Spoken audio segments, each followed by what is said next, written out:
out the door.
What's up? Welcome everybody, boys and girls, ladies and gentlemen, children of all ages. You are now locked of all ages. Of all ages, you are now, all ages. You are now locked in. You know, I don't think people, kids, maybe 13 or under, should be watching this show.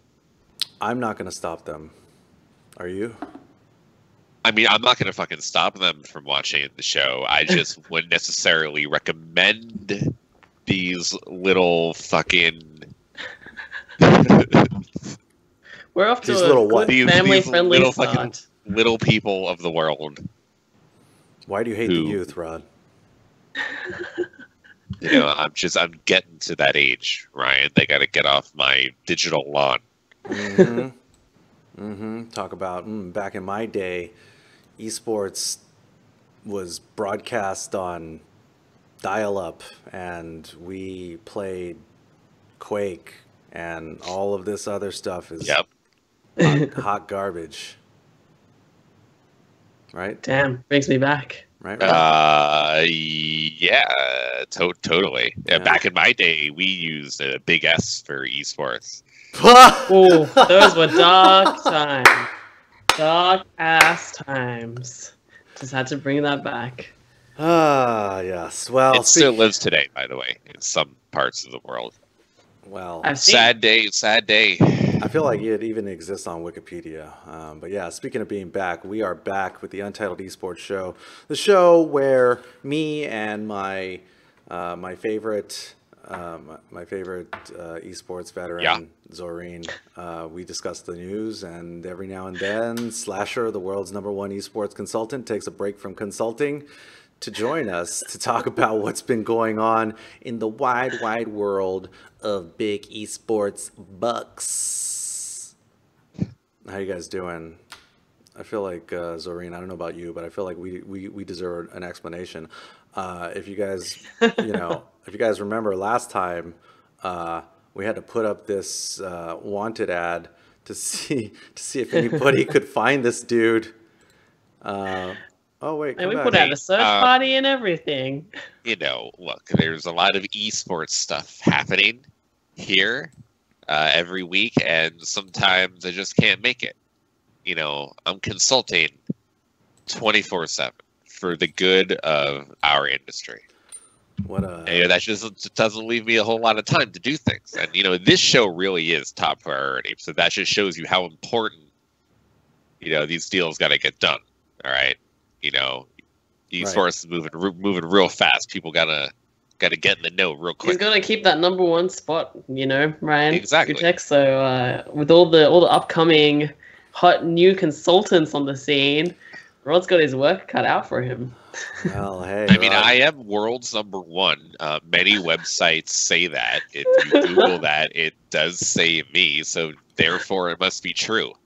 I think that's how this shit works, right? Like, if you say something enough times and enough people like repeat that, because that's just how like the internet works, and then it's true forever. Yeah, it's like that really like messed up diagram I once saw about like how Wikipedia gets quoted by someone and then the source is never checked, and then it like kind of cycles, and then like real publications go off that source, and it just like this never-ending cycle of the internet kind of sourcing itself. Yeah, it's really cool. It's almost like there are some people that are paid to like figure out if that's real or not. But you know what? You know, sometimes the internet's too hard for those people. It's too hard. It's too hard for them. Well, welcome back, Rod. There's been a lot that has happened since you were gone. Yep, I'm aware. All right. Yeah, big week in the wide world of esports with the $. Let's get it started. Do I have any dollar bills? I have a $10 voucher. Yeah, flashing all those esports dollars. What is it? What are we going to use it on? On our esports savings account. What do you mean? I'm going to deposit that right into the account. Oh, all right. Okay. All right. Yeah, we're investing for the future. Along with all our esports crypto dollars, it's all sitting there together. I'm waiting. Okay. All right. Well, you put in your 10. I'm gonna put in my 10. Thanks. It's a team effort. Yeah, Rod. Do you two are you using that? What is it called? The esports coin? No. What is the esports coin called? Is Esports that what you're ecosystem? There's lots of esports. Yeah, but hey, look, esports, you know what, cryptos, Ryan? and You're tokens. yes, but I'm just talking about the one of your current roommate and boy. Maybe not roommate. Justin Wong. He told me to invest into these coins, and I did. And I want to use them to put into this $10 now. Unfortunately, I don't have any more money in my esports coin. Well, what did you spend it on? And nothing. Like, Justin Wong told me to buy these esports coins, and I did. And I bought like 1 million of them, and now they're worth like 14 cents, and I don't know what to do. You said you didn't have any. Not that it wasn't worth much. There's a difference. Look, they told me to get some, and I listened to my influencers on the internet. Okay, so I did what they told me to do. Smart man. This is why you're #1. And you know, it just feels like it was a bad idea. I don't know why I get that impression, but yeah, it sucks. Sounds like something you should investigate, #1 esports consultant. Yeah. Aren't you also a former journalist? Really confusing how I lost all my money this way. Really confused. Well, first off, Rod, you didn't but lose. I just wanted to. You haven't lost anything unless you sold it or spent it. That's not how money works. Well, you know, it's pretty much the same thing with this. Anyways, we can readdress this next week. Anyways, I wanted to definitely Rod is not. $10, but now I can't. Yeah, you're definitely not the world's #1 cryptocurrency consultant. That's for damn sure. Anyways, all right, let's get into it. Shall we? Yes. Oh, Yes, we shall. there we go. What? Hello, Ryan. Sorry, I forgot how. Oh, I sort of saw something. sorry. What are you watching? First day on the job. What are you- I'm watching the match of the week. So, okay. and how does this relate to our first topic? Oh, here, I'll let me show you. Oh boy. Oh, this is gonna be good. Oh, they're fighting! Oh Whoa, man. whoa. Oh, I love the cutaway. Oh, the they cutaway really is got so him good. just in time, didn't they? Oh yeah. Oh my god, it's so good. Be So right this back. happened on the official NBA 2K League stage. That's incredible. Yes. Can we see that moment again? I just need to like absolutely. break down what happened. Oh, here, let's just watch it again and again and again. So the backstory is that the Celtics Oh, I see what Celtics happened. crossover was going up against the Hawks Talon, and apparently the dude, this guy OFAB, was not too happy about the way that the results, turned out. I'm pretty sure there's a lot more to this story, but they got into a physical altercation, which we can just watch over and over. Oh my and god, over. it's on the actual screen. The Celtics player is OFAB. Yeah, Yeah. so the I one in mean, green. why is he the one upset here? The Hawks player came over, had his hand out for the handshake, like, and then good he's sportsman. the one that doesn't shake the hand, and then he gets mad after because like he bumps him. Like, okay, guy, Okay, here, let's go frame you're by let's go you're frame by the frame. instigator. Hold on, let's see if we can go frame by frame. Hold on. Oh This my fucking God. shitty Twitch player. Okay, hold on. Boom, look at that. So here, watch. You can Boom, we're see suddenly offline. you can yeah. Oh my god. Okay, you can see him. Look at so the dude from the Hawks. He goes in? Yeah, Yep. his hand is out. Not an open hand even. Not, it's certainly not a closed fist. And then boom. Denied shoulder check. Yep. Yo. And then OFAB pushes him while the man's back was turned. We kind of pushed him towards him, like he turned him actually with his push. But yeah, that's very. I don't even know who kind of like. Ooh. Like, he had his hand out, but then he shoulder barged him. Like he switched from the handshake to the Yeah. shoulder. Okay. But if you're going walking up to someone, especially in like a athletic competition, because you have a line of you have your teammates behind you, so you're expected to each like shake your hand and go to the next person. Someone not extending their hand and then just not doing anything, you instinctively walk into them because you were expecting them to extend their right hand to shake your right hand, so your right arm is already going to be close to them to bump to them. This is total Bush League here from the Celtics player from OFAB, being a little bitch in this situation. Couldn't take the L like a fucking man. Then couldn't take the handshake and gets upset and then makes the push. And what's most messed up is that they each got a 1-game suspension. Not just I only won a game. Not just a 1-game suspension. The NBA 2K League was coming down pretty hard. Oh boy. And so they fined OFAB $500, and they also fined another dude on the Celtics crossover called named Mel East $500 for his quote involvement in the altercation. Because at the end of that clip there is another shove from that player.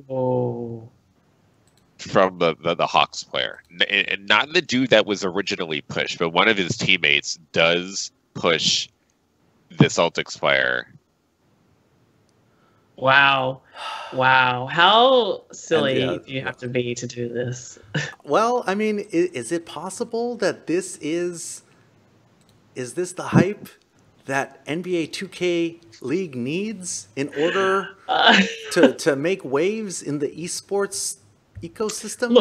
Look, Ryan, we're from the FGC. We know all about thuggery in esports and all that jazz, and rivalry, and the way that you can build hype. Like, you can do it without being a poor like sportsman, like or play. Like, you can do it without exhibiting poor sportsmanship, and it's very easy to do it. Like, we've seen it countless times with countless rivalries in the FGC.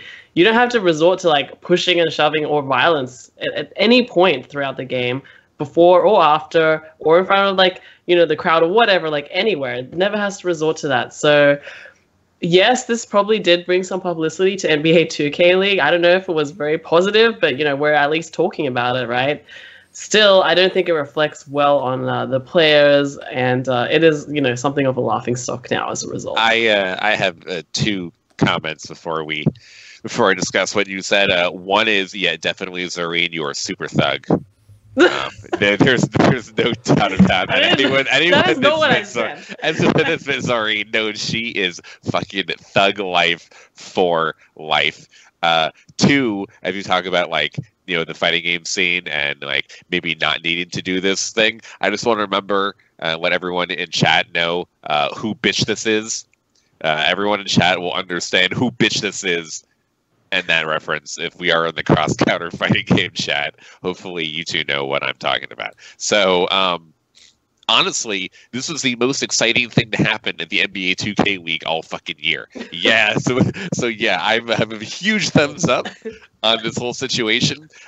Truly, esports is now professional sports because we are having brawls in our competitive video games. And honestly, this is what we need more of. I really want the day when we can have our own Malice in the Palace within esports, and people are like chucking PS4s at each other's heads and shit. People are throwing controllers and like spearing each other. Like, I want this to happen. This needs to be the next evolution to prove to me that we are in a true sport, just like everyone else. If the UFC fighters can fly off the top of the cage into the crowd and start beating up the fucking fans for shit, what happens? And Ron Artest can start chucking a beer into the fan and then punch someone in the face, then our esports players can throw a punch once in a while at each other. It wasn't even, I mean, or even like a shove. That's what I'm saying. Like, we could get to a punch. I know we got the shove, but we need to get to a fucking punch. Yeah, I mean, it definitely adds to, you know, some of the excitement. I'm sure there's a lot of people out there that enjoy watching hockey for the occasional fights that break out, and I mean, certainly lots of, you know. Right? Did you see Ovechkin today? Did I see what? Do you know Alexander Ovechkin? No, who's that? He's one of the best players in the NHL, and they're in the playoffs like right now. And then he plays for the Washington Capitals, and the game was today. And there was another 19-year-old Russian like young kid on the opposite team who picked and he's Ovechkin's also from Russia, and he tried to pick a fight during the game, and Ovechkin punched him 3 times in the mouth and knocked this fucking kid out today. It is insane kind of fight, and it was like the most talked about thing of the entire fucking day. So I'm all for it, Ryan. Yeah, I mean, you know, I think this is the type of thing that eventually gets escalated into some sort of Logan Paul versus whoever the guy who was fighting was. Oh, was it KSI? I don't know. Maybe, who knows? I live in a cave. I just know that you know, if these guys want to settle it like men, then, you know, they I think they should. No, come on, dude. The Logan Paul KSI thing is like a ploy to, yeah, they did have like a fight as men, but they got like views, and they charged $10 on a live stream. When there are teams actually fighting in professional sports, it's because like they're super pissed off at whatever the fuck is going on at that moment, and they really had a fight. I don't want orchestrated boxing matches between video game streamers. That's fucking shitty. I want like real heated, pissed off people fighting each other at an esports tournament because like one of them said he fucked his mom, and then he beat him, or whatever the fuck it is. Okay, if Kevin Garnett can tell the opposite team that their wives taste like Honey Nut Cheerios, then esports players can fucking go all out and say whatever they need to rattle their opponent, and that is what I want in my esports.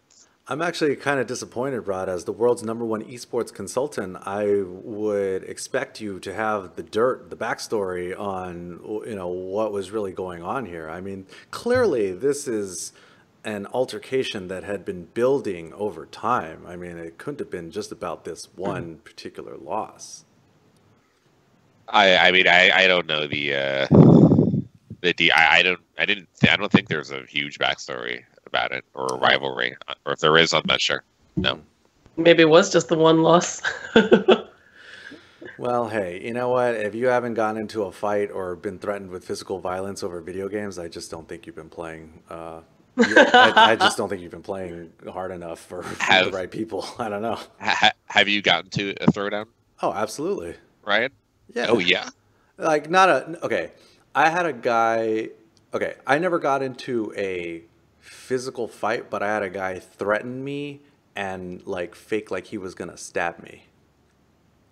Was this in the arcades? Yeah, this was at Family Fun Arcade in the Valley in the Third Strike days. Yeah, I mean, like I would fuck this guy up. Okay, because here's the thing about Third Strike that I feel like is somewhat unique to it versus most other fighting games. People take that shit real seriously, and I know this because I take it really serious. I would take it really seriously, and I would just fuck these guys up from. They were like, I don't know, they were from like Pomona or something, and they would come out to FFA, and I don't know, you know, they would. In that game, like when people taunt you, like it's very, very offensive. So there must have been a lot of that. You know, they must have tried. You know, you beat me a game, you taunt me, then I fuck you up, then you get mad. You know, shit like that. And there was definitely a point. No, I definitely thought that the next time that I went, we were gonna throw down. And we went outside. He was like, he like lunged at me and was like, "Oh, whoa!" Yeah, he's like, "Oh, just kidding." I'm like, "Okay, all right, yeah, fuck you."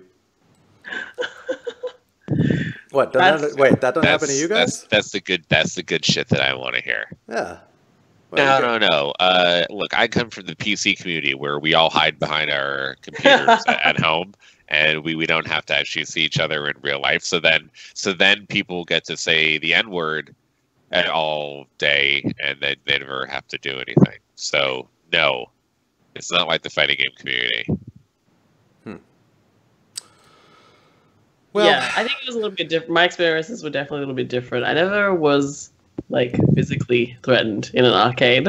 Oh, well, you know, I mean, Australia is just, you know, full of nice other people. Things you know, descended from prisoners, but even those guys had more manners, I guess, than you know, the thuggery that was going on, you know, deep in the valley back in the Third Strike heyday.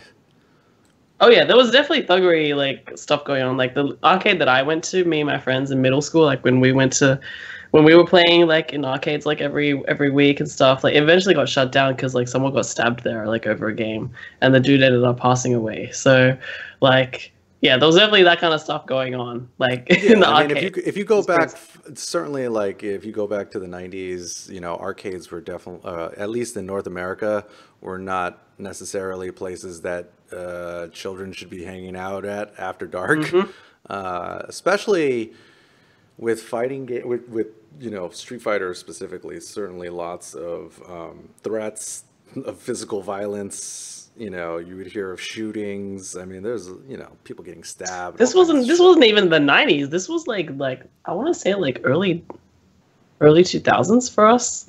But yeah, I mean, Australia gets everything late, so figures. Well, despite all of that, the NBA 2K League was not slowed down at all because they added YouTube as a streaming partner. I can only suspect that the people over there at YouTube Gaming or... They love this stuff. What are you talking about? I know, yeah. They were like, sweet. We weren't really quite sure about whether or not this was going to pan out, but now that we got some real physical altercations going, now we're in. Because last year, Twitch had the exclusivity to be the broadcast partner for the first season of NBA 2K League, but now this season it'll be on both YouTube and Twitch. So yeah, I mean, if you're Twitch, why would you be paying for this shit that no one's watching? And if you're the 2K League, you need to put this shit on as many platforms as possible because no one is watching. as we just went over.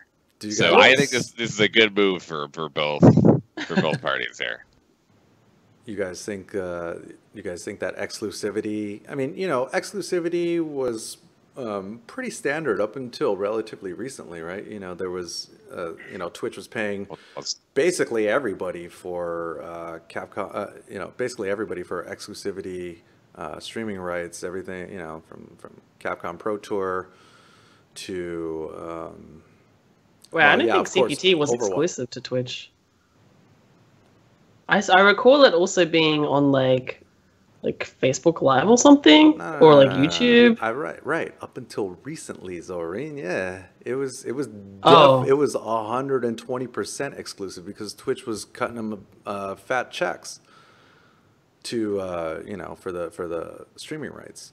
But then a couple years ago, it might have been last year. Last year might have been the first year, but they decided to not stay exclusive with Twitch so that they could branch out to Facebook and YouTube, which I personally thought was the way to go. But some people think that exclusivity or only streaming on one channel is what will generate the most amount of eyeballs. But me personally, I think that the more platforms that any content is on, the better. Yeah, and you know what? The most watched esport in the entire world uses that model, and it's very successful for them. So I see no reason to be exclusive to one platform, and that being Dota? League of Legends. Oh, League of Legends streams on YouTube and Twitch every single week, and they have since the beginning of the league. They never signed an exclusive deal with Twitch, and they get 100,000 people on their YouTube at the same time as they're having huge Twitch numbers. So they are by far the most watched league in the world. They're the most watched game, and they do not use an exclusive platform. I don't really think Facebook fucking matters or any of that shit. Like, for example, the ESL deal that they made with Facebook for Counter-Strike and Dota, I've heard some pretty reliable sources on how much they paid for those numbers, but I'm not sure enough where I feel comfortable saying them. But they're more or less than six figures. No, they're double-digit $1 million per year. So it's like pretty good. Lower than Overwatch. From Facebook. From Facebook. Lower than the $45 million a year that Twitch paid for Overwatch League for 2 years. But, still pretty sizable. Now, that experiment was awful. It was one of the worst user experience launches for a live stream that I've ever seen. And Facebook totally dropped the ball on their huge multi-million-dollar deal with Counter-Strike and Dota, which bring in huge audiences. So they had exclusive tournament rights to some of the biggest tournaments in the world, and they got really garbage viewership. And not only did they get garbage viewership, but ESL's reputation took a gigantic hit because of how shitty it was to watch it on Facebook. So doing multiple platforms, that being Twitch and YouTube specifically, good. Making deals with Facebook or even Mixer, I mean, just be upfront and tell everyone you're taking a bunch of money. don't try to tell people that it's for the betterment of like the user experience. Fucking lying motherfuckers. No, you made a deal because you wanted money and that's how you're gonna do it, but it's not to like let the user have choice in how they want to watch stuff. That's nonsense. Yeah, I mean, it is possible theoretically to do Facebook streaming, but it's pretty rare that that goes on, that goes well. But I mean, I've seen it. I swear, I somehow I got added to some group in Latin America, or I'm following some page or something. And I swear these dudes run the best Facebook live streams with these retro games. And then I'll see, I'll see like the UK, you know, like Winter Stays On will do, you know, Street Fighter stuff, or Gfinity will do Street Fighter stuff on Facebook. And it looks great. It's just, you know, it's like one of those things where I'm not totally convinced that people are gonna keep watching video on Facebook, or that's something that people will watch for like a long time. But, you know, they're adding the, you know, MLB streams for different games and stuff. I mean, that is one of the biggest problems. I actually would beg to differ, Ryan. I think like Facebook video, like I get my friends and like people I know always like tag me in videos, maybe like once or twice a week. They will tag me in videos to share them with me, like, oh, look at this funny video of like a dog walking, like I don't know, like these cats. No. I'm not talking about cat videos. I'm talking about long form live competitive stuff. Right, but I'm saying like in terms of like using the player, I think like that, because that stuff goes so viral, that I feel like it's like a gateway into easing into like the long form stuff as well. So I feel like because of that, there's definitely potential. And if the player functions in a very similar way, which I imagine it does, then sure, like it's fine. Yeah. You know what it is for me? It's just that Facebook had a really good opportunity with this deal with ESL for Counter-Strike and Dota to develop Facebook Watch, which is the portal for all of Facebook video. And underneath Facebook Watch, you have Facebook Gaming, which is their portal for video games. And both of those were supposed to be the gateways to like this type of content that they're like. ESL was only one of many video content deals that they bought into to expand Facebook video. And this is probably their number one deal to show off Facebook Live through Facebook Watch and through Facebook Gaming, and they totally failed. So they had a great opportunity to use the tech and to prove it to be like a working product, and they couldn't do it. So if they can't do it with ESL, how much faith do I have in them doing it with other things? But I will say that in areas where Facebook is still one of the most prominent platforms used for social media, mainly being Southeast Asia and parts of South America, Facebook Live and Facebook Gaming is actually pretty incredible. So I don't actually doubt that. There was a tournament last weekend called the Garena World. Garena is the platform that runs like League of Legends and other games in Southeast Asia. I remember. So they okay, so they made a game or something. They made a mobile game. I forget what the game is called right now. I'll have to check. But they had a tournament last weekend, and this mobile game had over 1 million live viewers through YouTube and Facebook Latin America. 1 million concurrent live viewers for this random fucking mobile game that I can't remember the name of because of how many people showed up to watch on specifically YouTube and Facebook from Latin America. It's the most popular Latin American mobile competitive game. And this fucking game had 1 million people concurrently watching. So wow. It can definitely work. It just is not very useful in the West right now when it comes to America. Yeah. You know, Facebook in general, its coolness has been devalued so much. I mean, people don't think about Facebook owning Instagram nearly as much as they should, but Instagram is definitely like. I mean, yeah, totally. People use WhatsApp and Instagram all the time, and then they say fuck Facebook, and I'm like, are you guys not aware of No, what's I mean, going on? dude, people don't know, man. And outside of the U.S., I think people are also a lot less concerned about privacy or aren't even like thinking about these things because I don't know, the news doesn't make it out there. I don't know. We've had Facebook a lot. Facebook has been a thing a lot longer in North America than it has in most of the rest of the world. But I'm pretty sure the rest of the world is going to follow, suit eventually. And the interest and the user base and the engagement of Facebook is just going to decline elsewhere in the same way that it declined here. But at the same time, we're all still fucking plugged into Messenger. Drives me nuts. Yeah, all the time. People use, Messenger all the fucking time.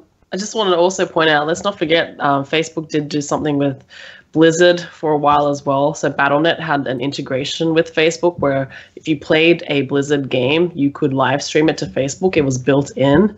I tested it when it first came out. It didn't work like terribly well, but I thought it was interesting, and I wonder if it's still actually there. Slasher, I don't know if that's something that you've used before, or if that's if you have any insight to it. And you know why I don't even know? Because no one gives a shit. People care so little about this fucking thing that I don't even know if it still exists because no one fucking uses it, and it actually probably doesn't matter. Well, I could also be totally exaggerating, and maybe people use it all the time.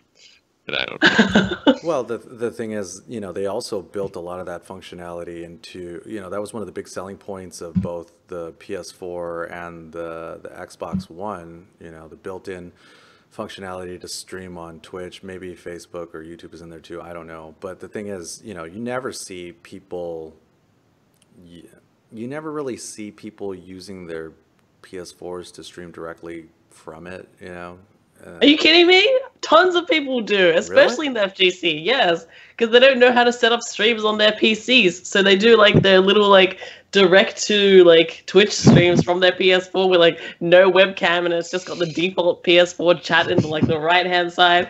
I've seen so many fighting game players use that exact same layout, and I'm like, I know you're streaming directly from your PS4 because it's the same. It's the default like layout and overlay. Like tons of people have done it.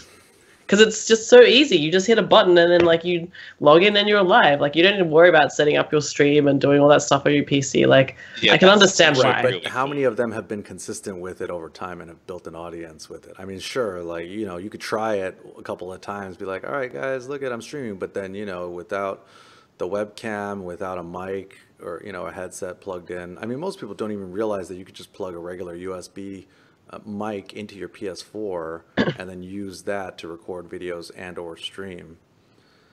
Ryan, you clearly are not watching some of the top Tekken players who are streaming and using exactly this. I am definitely not watching. Here's the thing. Sorry guys, I'm out of touch. You know what? Gootecks is, I've gone too far in this other direction. I'm out of touch. I fucking FGC is stuck streaming from PS4, and here I am.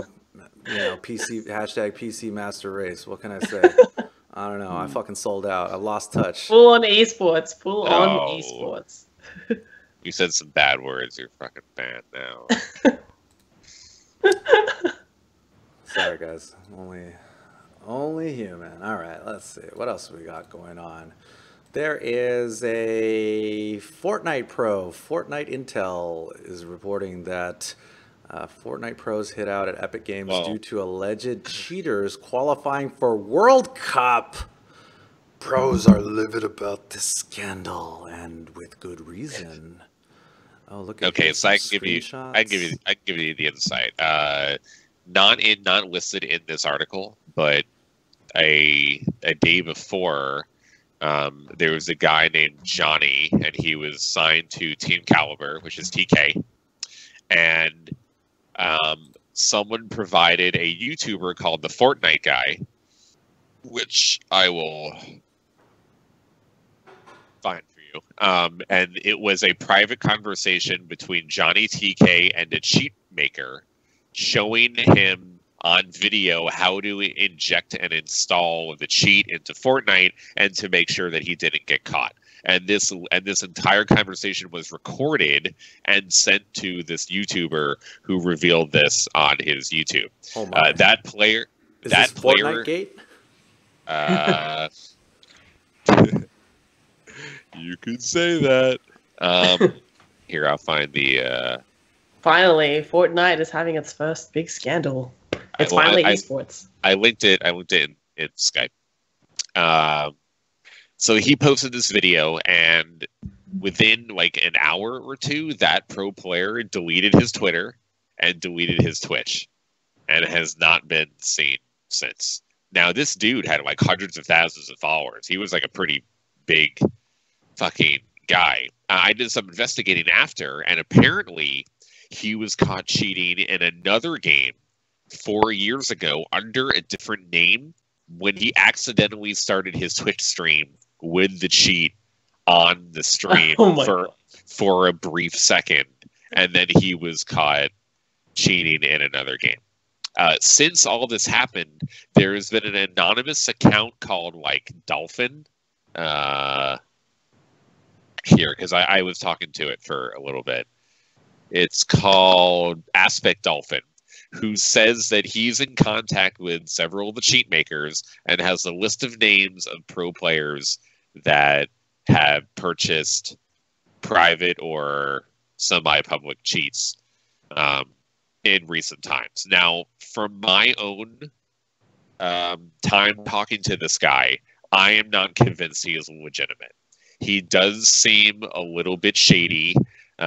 Today, he did release names of people that he says are people that bought cheats, but I am not trusting the names that he put out. Some of them are very questionable. Like 2 of them are like streamers. There's even a female streamer called X Chocobars who lives in the same house as Lily Pichu, and I'm like, what the fuck are you talking about, you fucking idiot? So the list of people, I'm not exactly super trustful, but I have talked to a number of Fortnite pros from like Team Secret and Team Liquid, and they do think that there are some suspicious, very shady people right now in the scene, and a few of those people were on the list of people that this dude said were cheating. So I'm not convinced that this list is real.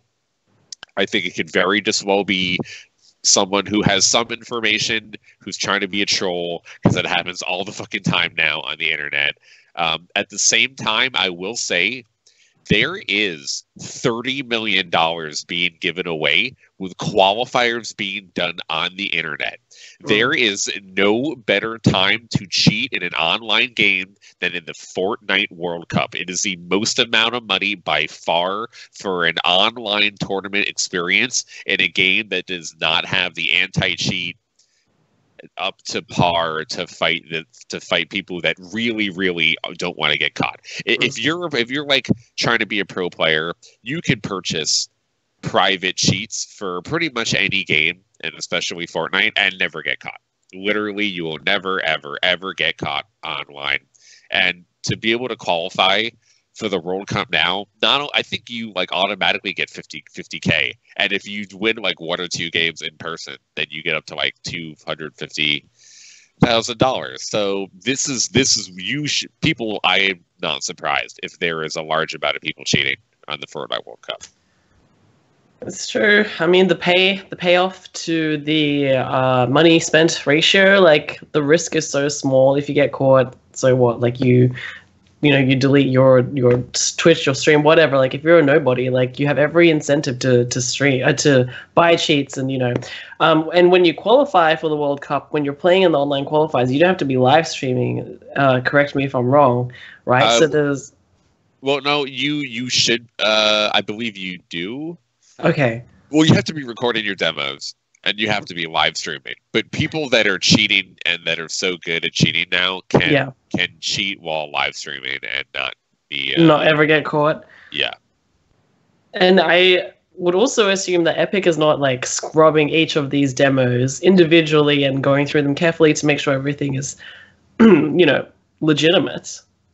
I mean, since these names came out, they have made a statement saying that they do take cheating accusations seriously and they will be looking into it. But if they were to take action, they would not ever say anything publicly. And if anything does happen, we will not know in terms of like them saying something. It would have to be, you know, me investigating or whatever. I mean, for example, in like Blizzard games, if a pro player has been banned in Overwatch, I have never seen it. In the 3.5 years that the game has been out, and all of the really shady clips that I've seen of players early on in the game, none of them were banned. Not one shady player has ever been.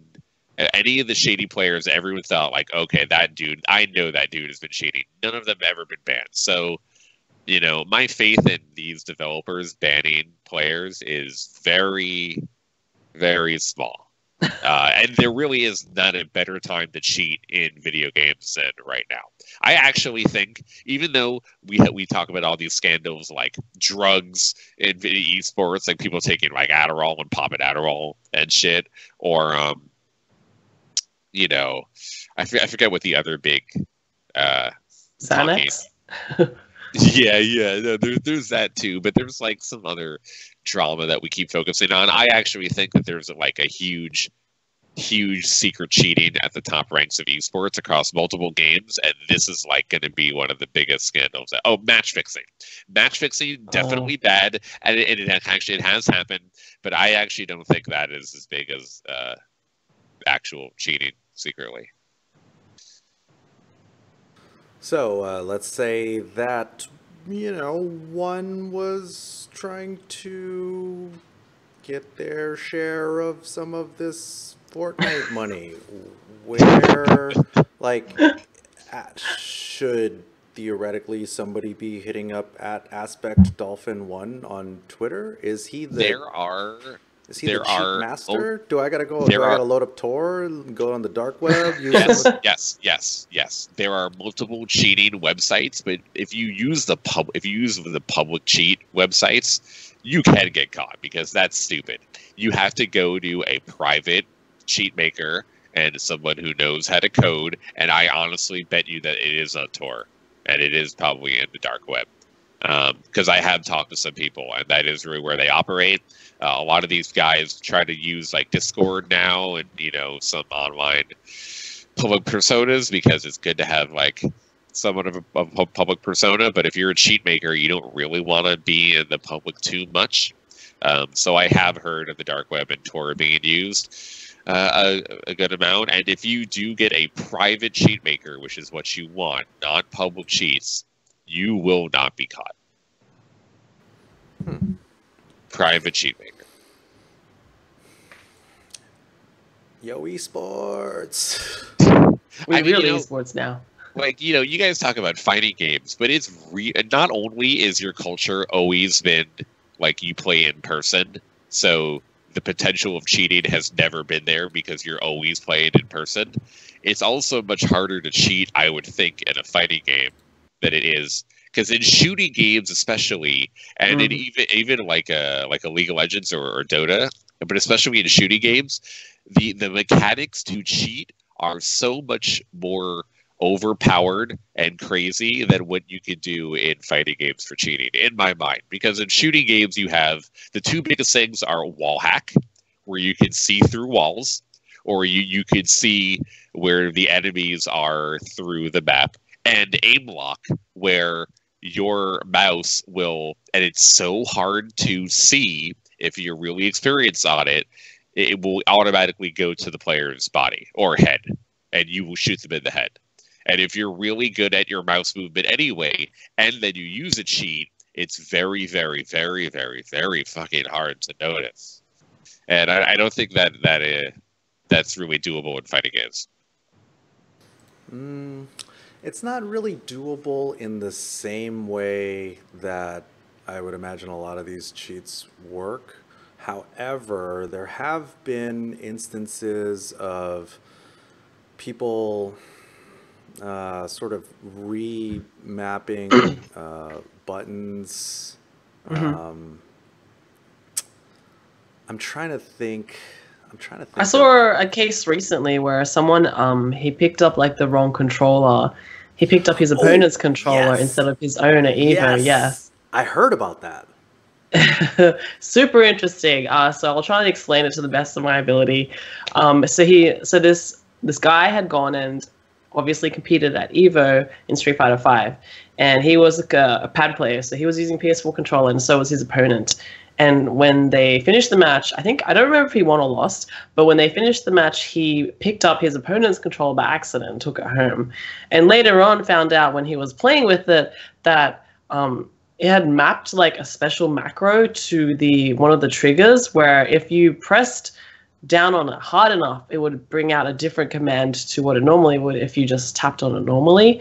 And like that extra command kind of made it super easy for him to do like I think charge attacks on, or like a certain kind of movement that is normally a bit more harder and requires more execution on the stick for certain characters. So don't know if that's like still as hardcore cheating, but it does offer a shortcut to playing the game.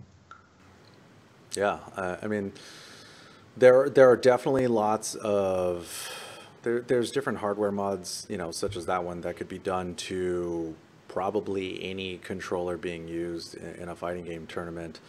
The issue is, how do you even detect and enforce these types of things?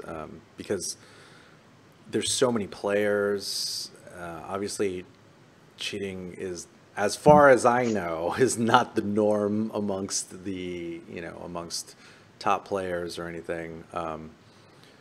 But who knows? Maybe it will be. Maybe we're going to get to a place where, you can only use this type of controller. You can only use the official fight stick provider of the Capcom Capcom Pro Tour or Tekken World Tour, officially issued. I don't know. Who knows? But I don't see that happening anytime soon. No, and especially because, getting the balls to do, I mean, honestly, there are players within Counter-Strike, like, for example, Fnatic's Flesha. People to this day will always say that he cheated in these major lands, and no one will ever know. But cheating online is one thing. Going to a tournament in person and cheating there and fooling everybody in person is like next level fucking insanity, and that is why it's really never been proven. I mean, there was that famous case of the Indian optic player actually getting caught using cheats at a tournament last year. That is recent. He's a fucking idiot. He is a total fucking scumbag idiot, cheating at a LAN event in person and then gets caught. Like, come on, you fucking douche nugget. And then he goes ahead and like gets the rest of the team dropped as a result, and like it was really, really shitty the way the whole thing went down. Because his teammates didn't know. I mean, like, give me a break. Well, I'm really interested to see how this develops. And if anybody wants to send me any sort of dark web links to check out, I will do for research. I will for do research the dirty purposes work. Only. Yeah, if all of a sudden you see some sort of unknown player start to rise the ranks in Fortnite online tournaments, it's definitely not me. And Ryan will definitely not be splitting some of his prize money with another person on this show for assisting him. Definitely not playing in the qualifiers to get to the World Cup. Bro, what do I need you for when I got this thing to do all the work for me? Hey, that's true. It's not that easy, Ryan. I'm not even sure if you can use a mouse on an FPS game correctly, so I need to teach you like a little bit. Okay. All right, fair enough. Fair enough. Yeah. Are we gonna get to the throwdown now? Is this what the controversial part of the esports thuggery? We're only on the fifth topic, okay? Sorry, we need some pog champs in the We chat. need some please. publicity for this show. What are you talking about? We were Pog just... champs in the chat, everybody. By the way, Ryan, I sent you that link of that dude tweeting about your mouth. How do you like your face? Sorry, you saw that shit, all right? Of course I saw it. What do you think about everyone using like multiple variations of your face to express excitement? I mean, you know, memers gonna meme. You know, it's in my top 5 most used Twitch chat like emojis constantly. The poggers. How could it not be, Zorine? Exactly. Yeah, really. You know what? There is no other face in the fucking world that could have represent this moment than you. Only you. Only you, baby. What can I say? I'm the chosen one. Beautiful, of course. It's really gonna suck though, you know, like 5-10 years down the line when esports really starts to take a toll on my body, and then, you know, it'll just be a cold reminder of the good old days when life was much simpler. No, the good old days are gonna last forever. We barely hitting the golden age of esports. What are you talking about, Is Gootecks? this the golden age? Think of it as the immortalization of your legacy. Great. Never mind my ever-growing body of work. Never mind all of the, you know, projects, efforts. I mean, never mind any wins I ever had, any losses I incurred. The time you almost got stabbed outside an arcade. Yeah, nobody will remember any of that shit. They're gonna put this on my. They're gonna put this shit on my tombstone. I mean, it's 1 PogChamp, 2 gootecks, 3 Ryan Gutierrez, and that's like the list of like how you're gonna go. Yeah, it's okay. You know, most people don't have 3. It's true. Most people really don't have 3. Us in video games, we're lucky we have 2, but you've got a 3rd, Mr. Poggers. Honestly, there's so many variations of PogChamp and Poggers, you could make a case for you have like at least 4 nicknames and names that you're going to go down as. PogChamps in the chat, Poggers in the chat. Pog. What is the name for like the small half of your face? I He doesn't even know. I don't even keep up. Is it Pog-U? Is it Pog-U? I don't know. It's Pog-U, right? It's Pog-U. Pog-U's in the chat, please. No, but that's not. I mean, that's not universal. I think it's only because of the BTT extension, or maybe I'm missing something. Well, someone has like a sub emoji of your face. I'm pretty sure it's really? Pog-U. You know what? Hold on. Oh, that got his attention. Wait a goddamn minute. Hold on. Let me. Is it Weird Champ? What's Weird Champ? I don't know. Let's find out. Hold on. All right, now. Oh, someone got it. Wait. Okay, oh yeah, there's Weird Champ too. Weird Champ is so fucking good. You have so many fucking variations of your goddamn face. I can't actually believe you're like the top fucking like meme in every category of what you want to represent. Weird Champ is like the #1 like weird. Hold Wait, on. Hook has a Pog emote of you? Damn. Hook gang god. Super Nude did it. What the fuck is HGG Pog? I don't know, but that's a Hook gang god sub emote. Oh, I see. Oh, I see. It's like I see it in the Restream.io chat. Chris40 Rocks is using it. Chris40 Rocks. Where'd you get that? Why does that? Yeah, see, it doesn't show up. It doesn't show up in the Twitch chat. but it shows up in Restream.io. Whoa, really? That's so Yeah. odd. Yeah. Anyway, I'm sure we'll figure this out after the show. Okay, chat. I want you from now on to just spam different pogs and different faces of gootecks in the chat all fucking show. Literally, I don't even want you to talk about whatever we're talking about. I just want you to spam different pogs. So if you can get on that Twitch chat, be a degenerate chat. Like if you guys watch like Trainwreck's show, Yeah, because that's what I was. That's what I was going to say. Every time I'm on Trainwreck's show, there's just littered. I want our chat to be degenerate Trainwreck chat. So can you please get to that? That would be. Okay, Yeah, so they're saying you need to enable BTTV. It's a BTTV emote. You have to have it enabled in the chat. You need BTTV and Franker Faces extensions to see all emotes. Oh. It's a bit emoji.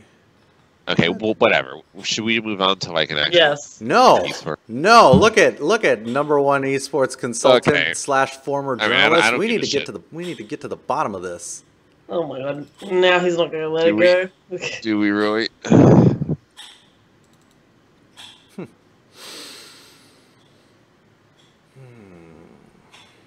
Are you actually trying to get to the bottom of this? We have the same expression. Nah, definitely not. Definitely don't have the lawyers on speed dial. All right, next topic, please, and thank you. Please. All right. We are one step closer to the robot uprising because the Esports Observer is reporting that Elon Musk's OpenAI bots have defeated last year's Dota International Champions OG in, I guess, pretty convincing fashion. Did you watch it, Zorine? I did not, no. I did. Insane.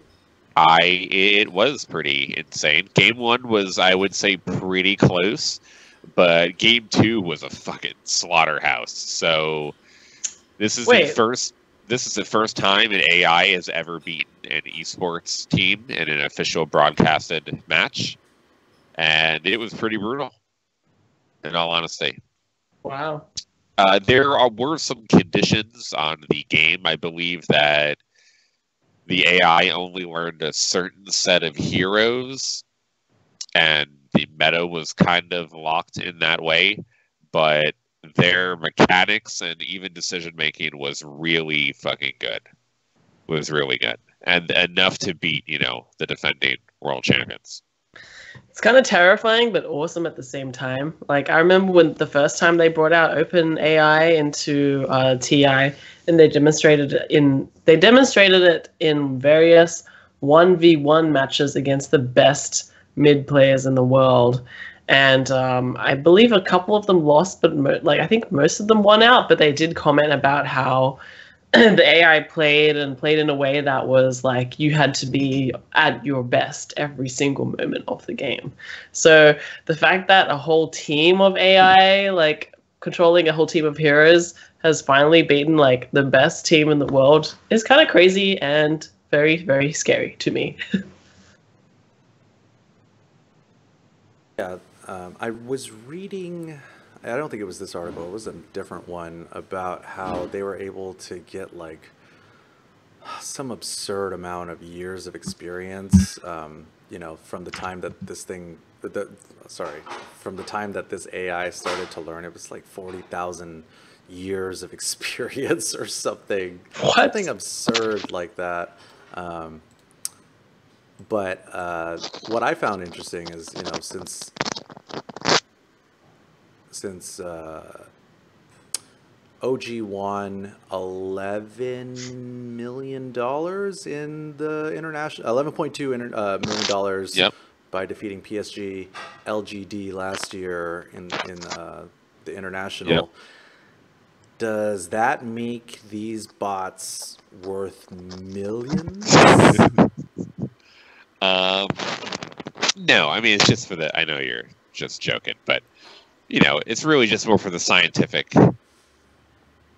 proof of machine learning and proving that AI can do crazy shit like learn a really complex technical game like a competitive video game and then win against humans in esports, which I think is actually honestly a pretty sick achievement right now.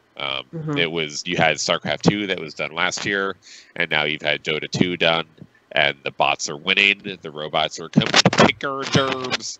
Coming to take our germs here at esports. Wait, can you fix your mic, Rod? You're like getting kind of choppy. Maybe you just need to stop spitting into it. Yeah, stop. Yeah, exactly. Come on, Rod. But yeah, no, the bots are gonna take our jobs for sure. Hey. I ain't doing shit, okay? Here to take our germs. Well, yes. Germs. And if you're not, whoops, sorry, wrong button.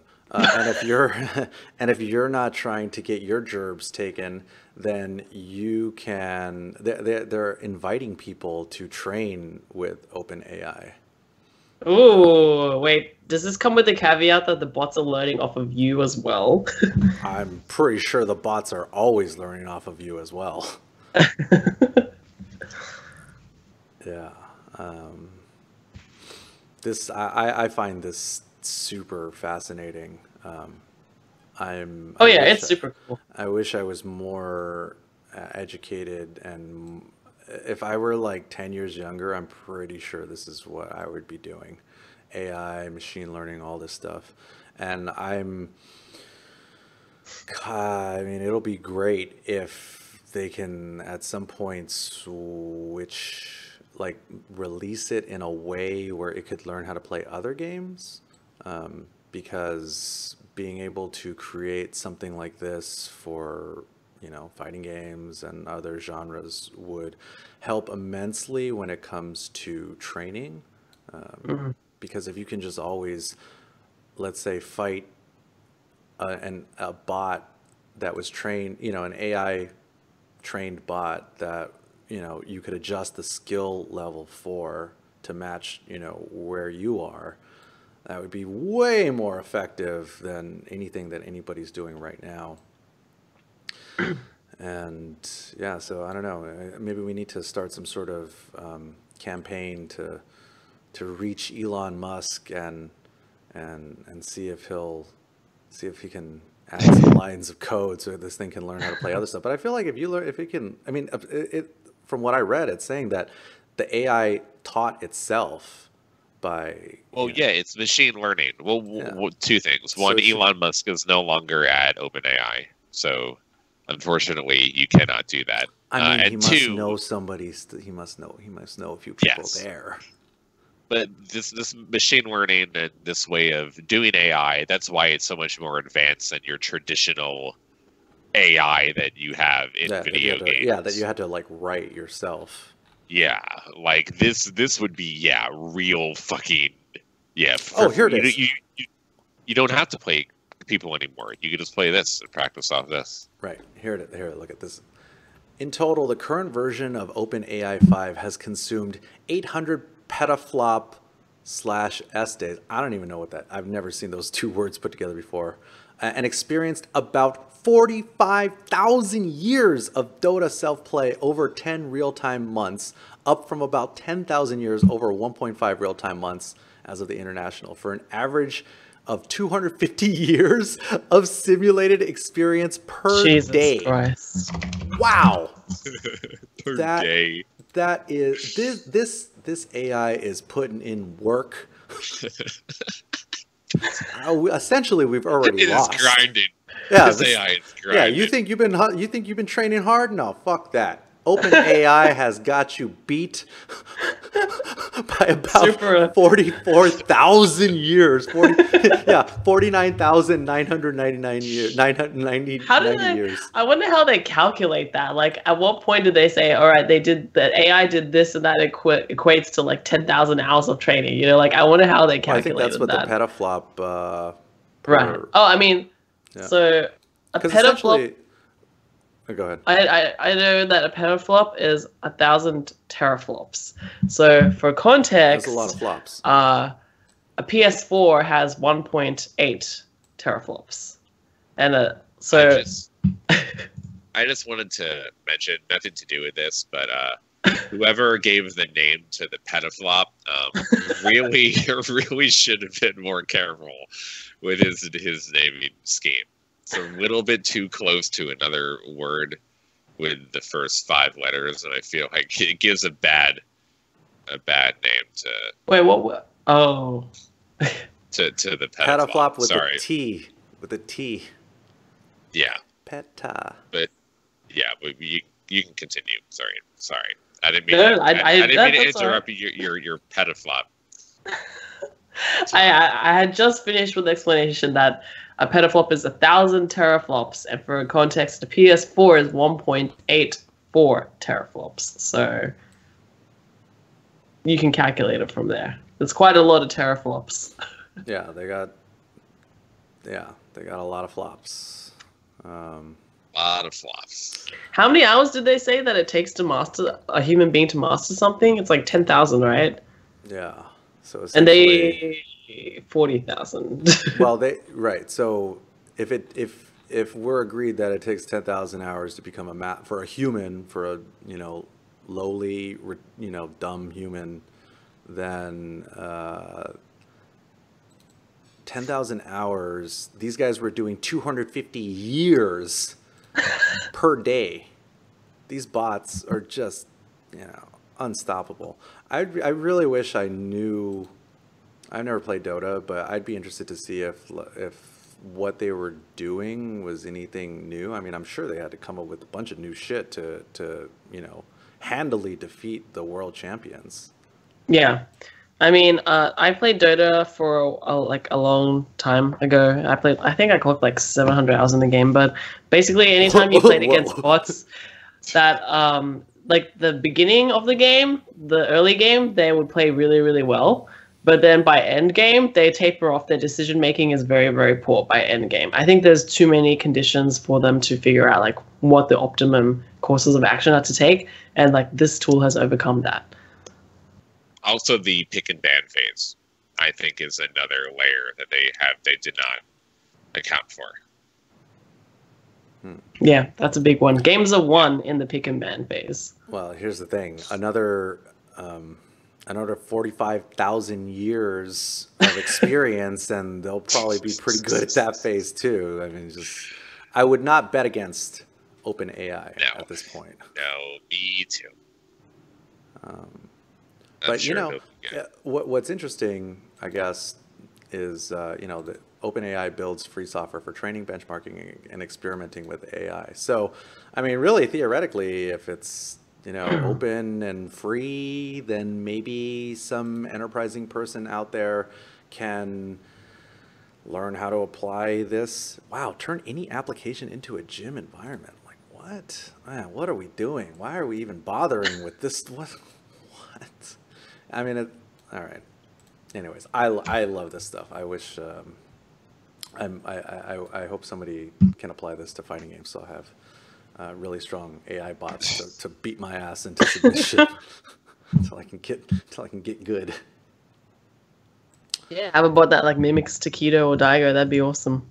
Yeah. Well, I mean, people have made at least in fighting games, people have made some of these types of AI bots before, but not using like distributed AI and machine learning. Just having one or a small team of people making a bot that can replicate the actions of a real player. Yeah. Yeah.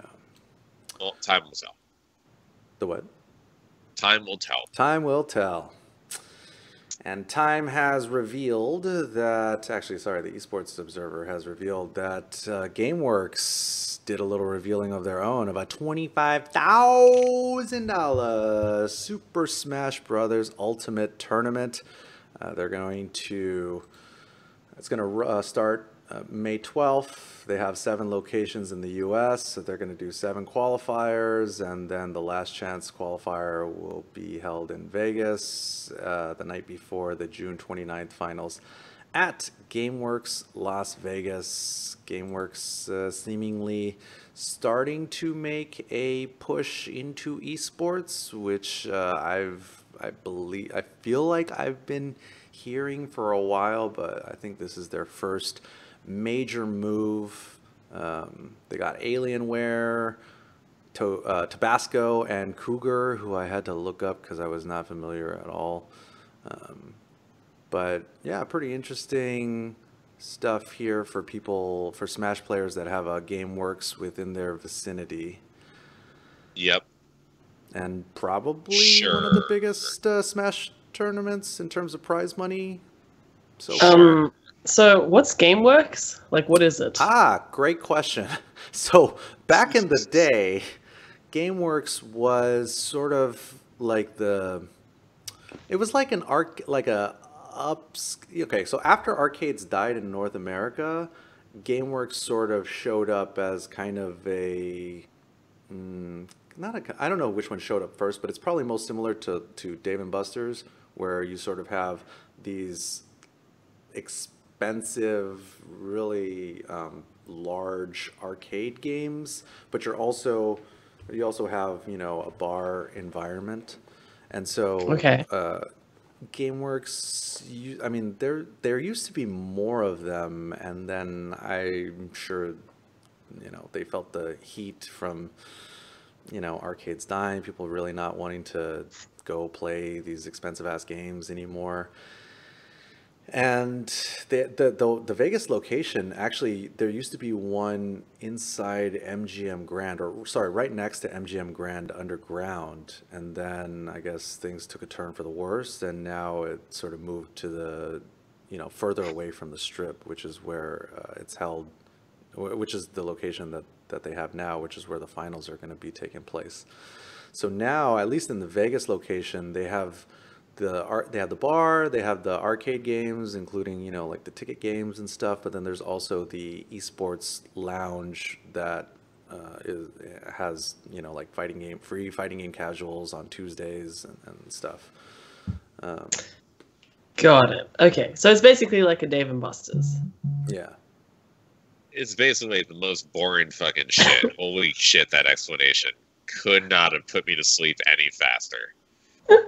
Okay, Oh you my explain it. God. You explain it. No, that was great. I just who fucking cares? They're gonna do a Smash tournament. Great. You know what? It doesn't matter. Their one tournament for 25K is what Epic pisses on a random day. Well, So- Yeah, but that's Epic, and this is Smash. You know, like Smash You know typically what? hasn't Great had for the Smash money community. in the scene, and this is great for them. Great for them. Great for them. I mean, this is. I'm happy for them. Slasher hates Smash. You heard it here first. That's all I'm hearing. Who cares about Smash? Fortnite and Epic are pissing away way more money on a regular basis. I'm all about the money. Who I'm all about cares? money. I'm all about the money here, Ryan. Okay, you know that. Oh, Money I know. first. Oh, I know. Money first. So until GameWorks has given away $500,000 for a Smash tournament, they don't have my fucking attention. Well, okay. Spoken like a true esports person, Slasher. Spoken like a true Yep. esports person. Yep. No regard for wealth. And how it's Never distributed in mind this supporting the country. community and building it up and giving them something to work with. It's Nope. all about the big dollars, right? Yep. It is. You know, you got to start somewhere. It sounds like, I mean, I made a little tweet just asking what Smash people thought about it. Didn't get a whole lot of response, but I believe it seemed like somebody involved in this whole thing on the GameWorks side was saying that they are going to have to sort of standardize the rule set, which hasn't been finalized, I guess, because each of the 7 locations is having their Smash Brothers stuff with their own set of rules. Oh my god. Yeah. I mean, hey, you know what? This is, it's interesting because, you know, there are 7 GameWorks locations. Theoretically, they could be a major, you know, theoretically they could be a major player in esports. Certainly stranger things have happened. They could. I mean, They could. yeah. Well, you know what? Look how well it went for Nintendo changing the rule set for their Smash tournaments. I'm sure it'll go just fantastic for GameWorks. You guys go fucking right at it. I'm sure you'll hit a home run. Fucking. All right. Well, sorry that wasn't a big enough deal for you, Rod. I'll try harder next time. Thank you. All right. Thank you. All right, moving on. Big announcement from Sony, or I guess the exclusive through Wired. Sony, I guess, is bringing out the PS5. Can you not sound like any less excited about this, gootecks? It's the PlayStation freaking 5. It's the next generation console. It is going to be the next big thing in video games. I'm impressed that I'm impressed that it's even going to happen. I'm impressed that there are still people that really care about console and PS4. I'm just, it's quite impressive, I guess. I don't know. Zorine, breaking news. Sony to release PlayStation 5 that plays video games. Dun dun dun dun. What the fuck? How is this like a big deal? You know what? I mean, it'll be a big deal when it comes out, I guess. Not only is this whole thing, the way they announced, not a big deal, I am so perplexed on why they did this like small interview with Wired as their way to like announce the PlayStation 5. What the fuck is this shit? I mean, I get that it's not really an announcement and they just want to talk about things. But if that is really how it is, then this interview is cool, but this shouldn't be like some huge thing. It's going to be more like a PC because, the manufacturers of all these consoles want to try to get as much processing power as they can because PC gaming has caught up so much that they can't just build a console in a box. Like they can't have the specs so much far from an updated PC. It has to be reasonably close where it's worth buying a console. And I think that's good for the industry, and that the consoles will probably be, more powerful going forward. At least I'm gonna think so. So seems cool, but I don't give a shit. We don't know fucking jack shit for a while, and it honestly doesn't fucking matter. The only things that matter are what games will be released on the console and when. So if GTA 6 ends up being a timed exclusive, that will be a big deal for a PlayStation 5. Yeah, I mean, I think it's a big deal that they're even talking about it now because it kind of signals the kickoff for, when they start releasing news. And for so long, we heard absolutely nothing, right? And the fact that they're talking about it now I think is a big deal. And it kind of fits into the cycle, the console life cycle as well, of like the timing for how long the PS4 has been out and how long it's been since the first iteration of it was released. So the fact that they're kind of releasing small details and willing to even like talk about it with, I agree, Wired was a strange choice. Maybe Condé Nast had like some sort of deal or something, but I think it's exciting. And granted, they didn't like say much specifically. They did talk a little bit about the hardware and like the tech specs, which was kind of interesting if you're into that. But aside from that, like the most interesting part about this to me was the fact that this is like starting the trickle of like news, which is like cool to me because it means like we're getting closer to that big announcement. Like I drank the PS4 Kool-Aid when they made those, I remember watching the keynote and getting all excited for all of this stuff, only to not really care when it came out and not. I mean, this poor thing has just been sitting for, forever. I'm not gonna upgrade. I'm not gonna upgrade to the PS4 Pro. I don't know. I think I'm just sort of over the idea of console gaming. But obviously, if if Street Fighter 6 is an exclusive, then yeah, I'll get one. But it'll be like the PS4 and the PS3 and the PS2 before it, which is it's just a Street Fighter machine for old man gootecks. Truly. Yep. Old man gootecks. But I'm sure there's lots of people that are excited. So. Well, I mean, the most important thing is, will Sony have a deal for Street Fighter 6? Eventually, will Sony be paying for the...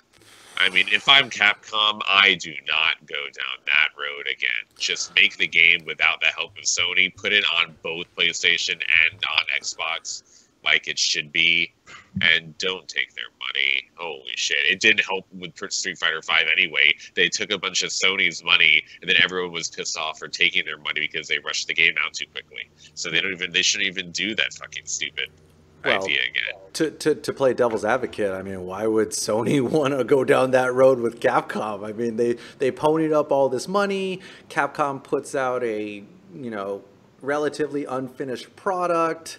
The launch was botched. I mean, literally everything about the game, with the exception mostly of the gameplay itself, was a disaster. And it's way better now. It only took 3 years. But I mean, honestly, everything else that Capcom has done lately has been spectacular. So I would think the retro console, 2-player console thing. No, but I mean like Monster Hunter and all the other shit that they're doing, like Resident Evil, like those things are going really well. So them as a company, if you're Sony, you probably do want to work with them, even though things got shitty. I think it's up to Capcom if they're gonna want to pitch to Sony that they should pay for stuff. I mean, I don't know the details of the first deal, if it was like more Capcom wanting Sony to go in, or if it was more Sony pitching Capcom that they should do it with them. But well, remember the year that they put out Street Fighter V, that year's PlayStation Experience convention in Anaheim, they PlayStation Experience is essentially the show to showcase all of the new PlayStation titles, especially the exclusives. And I believe that year on the program itself, like the actual booklet and all of the branding, they were focused on, it was Call of Duty, and then it was Call of Duty in the center, and then Street Fighter V on one side and like Battlefront on the other. No, sorry, it was what's the game? Uncharted. I think Uncharted was like the focal point. Street Fighter on the left, Call of Duty on the right, and then the Star Wars game, and then there was something else I don't care about. So that leads me to believe that this was a ginormous investment from Sony. Plus, the other thing is that it wasn't just about the development of the game. The deal must have also included sponsoring the Capcom Pro Tour for years and years up until last year or this year. Time passes and I can't even remember, but I don't really see them going down that road again. And I really hope that they don't, because it's just, I mean, okay, if Capcom is doing so well, then you shouldn't even need to take Sony money to make some sort of bullshit exclusive, which really didn't help. Agree. I mean, it's 2019. You can play fucking Fortnite on your PC, your tablet, your mobile phone, and your console all at the same time, and nobody, that's expected now. So this idea of console exclusives for multiplayer games, like, get out of here. Ugh. Yeah, no, fuck that. All right, moving on. Chipotle, DreamHack, and ESL team up to launch the Challenger Series esports competition. MarketWatch is reporting Chipotle Mexican Grill down 1%. Down $5. Wow, holy moly, $700 for a share of Chipotle? Holy moly.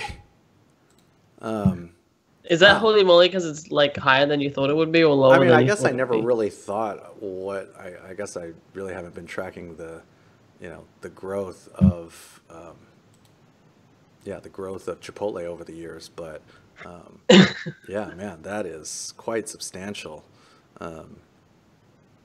But yeah, so they're partnering up with DreamHack. They're Oh, And DSL. and ESL. Integral part of ESL's Intel Extreme Masters in Chicago. Yeah, I mean, it seems like finally there's people are starting to understand that there is more to sell to the hardcore gaming audience than just, mice, keyboards, and graphics cards. Turns out gamers need to eat. Turns out they need to drive. They like to drive cars. They need insurance. They need all kinds of things, not just more headsets, keyboards, and mice. Chipotle every day. I could eat Chipotle every day. Yep. Yeah. Chipotle is not bad. Not bad. Chipotle has turned to Rev XP, a global leader in esports marketing. Rod, is this your firm? Rev XP, a global leader in esports marketing and activation? No, he's a consultant. I don't know them. I don't know them at all. Huh. I mean, like, I do, but they're not anything, so I don't consider. They're not anything? Wow, you heard it here first. They're not on my level. Yeah. All right. They're not the number one esports consultant in the world, so clearly he has nothing to say about them. The partnership begins with the Chipotle-sponsored player lounge at Rank S Combine. I'm all about Taco Bell. Rank S Combine, April 12th through 14th. Oh, that was this weekend at the MGM Grand Las Vegas. Learn more about the partnership at the Chipotle Challenger Series. Oh, you could have checked out the Chipotle lounge, Ryan. Maybe potentially gotten free Chipotle. I watched the ESA Challenge online, and there was, I think, 500 people at peak or something. Watching the whole thing? Yes. The Challenger Series or some... The ESEA Challenge LAN that was this past weekend. I watched it. That's how many people watched online. Wait, is this the PUBG one? No, it was Counter-Strike Rankcast. Oh. Because they put it on the same weekend as the gigantic Miami Blast tournament.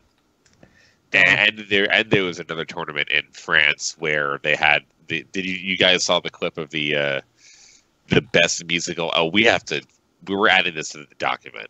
Yeah, let's talk about that. We have two very important topics, not this fucking sponsorship. No one gives a shit, Ryan, about fucking sponsorships. Jesus Christ. Off, I care. Okay, first off, I did not check the version history. I didn't add this. So if it wasn't you and it wasn't me. God. Zorine, no one fucking cares about Chipotle. I mean, Chipotle is great, but no one cares about money. Money is boring. Money is boring unless I'm the one making it, okay? Other than that, it's not interesting. Look, I'm just opening up to people that Chipotle knows about esports now and that they're getting into it. So if you are interested in esports and you like Chipotle, you know where to go. You're welcome. Thank you. That is... Yeah, now I sense that helpful. Yeah, Chipotle's esports lobbyists have infiltrated this show, Rod. Okay. Since we're going to segue into this video that I just sent you. Is this another brawl? Because that'd be awesome. No, we have some important. Oh, you need to play this, Ryan. Hold on. Oh, okay, never mind. Okay. Because Ryan, I saw you tweeting about this too. Oh God, what have I done? Why do they keep on doing these at esports events? Yet another just incredible musical performance at an esports event. Okay, and you know what? I mean, okay. How is this newsworthy and Chipotle isn't? Because at least this is entertaining. No one gives a shit about fucking. Okay, give me some context. Who is this, and where was this? Are you playing the song for all the fans? Yeah, you gotta get the sound on there. Sure. Hold on. Go for the beginning. Go for the beginning. Okay, hold on. I can't even hear it on my end. Hold on. Oh. Hold on. Oh my God! You gotta full screen that.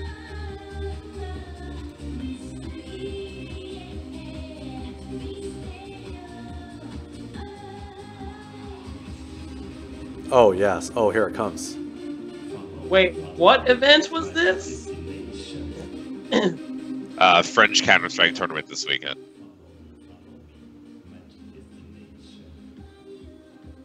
Wait, okay, sorry. I totally wasn't paying attention. Say that again, Rod. I was mesmerized.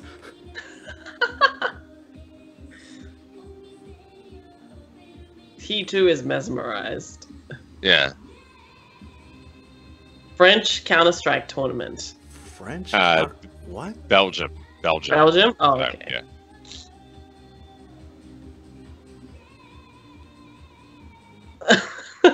Okay, What now the as you guys saw at Capcom Cup Finals, we have had truly just some incredible musical performances lately in the fighting game community. From DJ Khaled at the Overwatch League Finals to whatever the fuck was going on at Capcom Cup to whatever the fuck this is over in Belgium. We have had just the sickest fucking music at esports events. Truly top tier. Incredible performances, definitely not cringy, definitely not weird, very authentic to the gamer experience. Mm-hmm. Don't you agree, Ryan? You know, I've been to a lot of shows, I've been to tons of festivals all around the world. I gotta say, you know, this 59 seconds that we just spent on this was, you know, definitely... You know, it's definitely up there with some of the best I've ever seen. I wish. Which event was this again? It was at a Counter-Strike event this weekend in Belgium. Hey, and by the way, I will say, because someone mentioned in chat. I'll be there next time. I love Deltron 3032. Okay, I think he is a great fucking artist in general. No, I do not think his performance at the Capcom Cup was a fun thing for everybody. It was truly fucking shit, okay? It was fucking shit.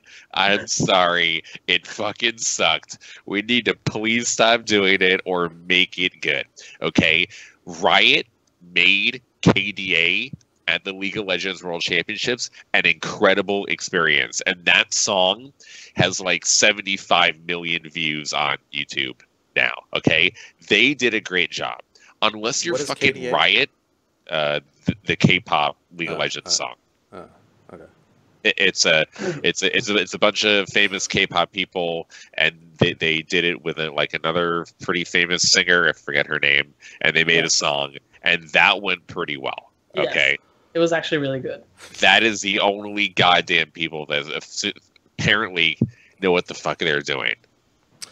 Well, agree to disagree. That still sounds lame to me. But the only time I've seen it done well is that I can think of is we did an event called Afro Shoto here in Hollywood, like 2010, with the homies Miles Mosley and the West Coast Get Down, which also includes Kamasi Washington, who most recently has been nominated for a Grammy for his latest album called The Epic.